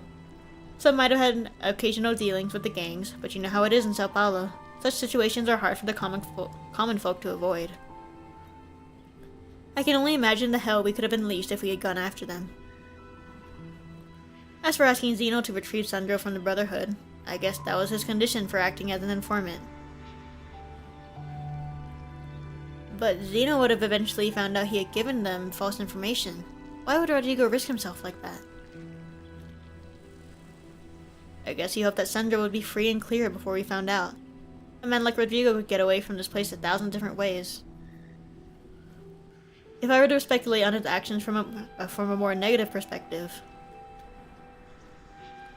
Cassian cast an apologetic look Lepera's way. I'd wager he was using you to snatch Sandro from the Brotherhood's grasp, and he'd have shot you in the back of the head on the way back. I guess you were too smart for that, though. Bang. And Rodrigo and Sandro would have disappeared forever into the rainforest. Aww. What was their relation to this ship, though? The humidity rises to a suffocating level. Oops. Oh, hello, sir. They don't hear the approaching footsteps. Major Kassan, Lieutenant. Admiral. The Major raises a perfectly drilled salute among the tombstones. Gray eyebrows, gray blue eyes, and gray-brown tombstones. Amid these, the girl, who usually burns with a fiery glow, seems almost dimmed. The old Admiral bows his head in mourning. Major Cassian quietly steps away. Lepera breaks their silence. Father. It was good of you to come to Sao Paulo. She remembers the day, the moment that a fully armed transport helicopter landed with the exact precision on the base helipad. The lines of loyal Xeno soldiers in formation, saluting up. I cannot read. Saluting up toward the hatch with reverence. I haven't had time to talk with you since coming to Sao Paulo. Our late General Carlos left me in a mire worse than any Brazilian swamp. We must start over. Sao Paulo's garrison will be integrated with my own personal guard. This should simplify matters.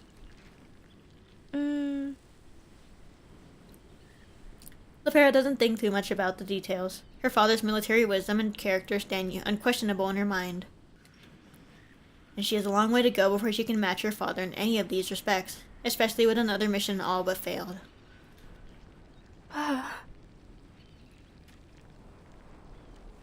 Spit it out. I didn't bring Sandro back. I failed my mission. Sandro. He speaks the name dryly. It clearly holds no significance to him. He misunderstood your orders. When you reported to me over whatever that device was, I ordered you to return to base, not to find Sandro. Ooh, voice crack. You didn't want me to find him? Oh my god, bro. The Admiral doesn't reply to her, offering only a rise of his gray brow. You were with Rodrigo then, yes? Allow me to tell you about this man. While deployed in Rio against the cartels, he failed a crucial mission. His identity was exposed. As a result, his children were kidnapped. He demanded the names of his fellow operatives. He traded them a list for his son, Sandro, but something happened. Their deal fell through, and his daughter was killed. Oh. And his fellow operatives? A total bloody tragedy. Like hell. They were massacred. I'm told there wasn't enough left of them for identification. He deserted his post and quietly made his way to Sao Paulo. He took the boy with him, but hid him away. It is a pity he died. He might have been a valuable witness.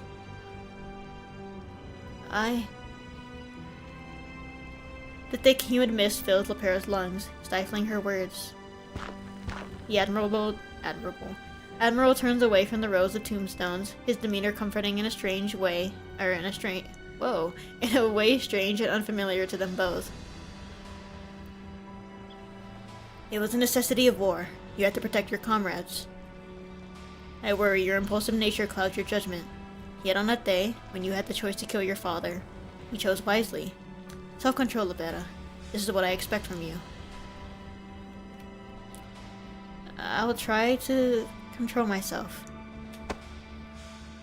Her father's hand falls on her shoulder, brushing away her despair like dust. For an Arcanist, it is a long and bitter road. But for a soldier, it is nothing. A soldier's career is spent making up for their own failures. Failure is expected, but one's legacy may be decided in only a few key victories. A management dictate base destroyed, valuable prisoners captured, and supplies seized. Each of these victories will aid us in our future operations. I've always been proud of you, Lepera. I'm going to crash out. Hot tears well up in her eyes, but she holds them back stiffly. At most, she lets out a sniffle. You are to remain on base for the next few days, rest, and wait for the timekeeper to arrive in Sao Paulo. Perhaps you might make some new friends. I'm gonna crash out. Father. What is it? Just set things right in Sao Paulo, won't you? I won't let those who trample on our loyalty and honor go unpunished. Zeno is a great and indestructible army, and we are an unbreakable family. I will never betray this army. Go to or my hell. children. Go to hell. Oh my god. I hate this man.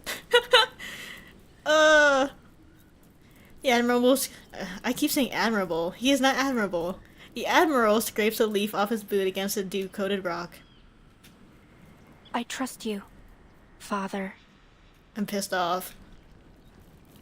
Lepera looks up, only able to see her father's towering shoulders. I'm pissed off. I'm annoyed. I hate this man. I truly do. Oh my lord. Save me. All this talk. And I just have to sit there like, I know. I know what happens. I know where this ends. I hate him. Oh, Lopera. What was the point of all that? She did not need to go through all that. I swear to God. Completely unnecessary. I'm annoyed. I truly am. I'm so freaking annoyed by this by this man. I mean, I guess there's nothing they could have done about the radio being absolute dog. But like, ugh. Oh, she did not need to go through all that. Especially all the times where like Rodrigo is mirroring Lopera's dad. Hate it. Hate it. My poor girl. She deserves so much better.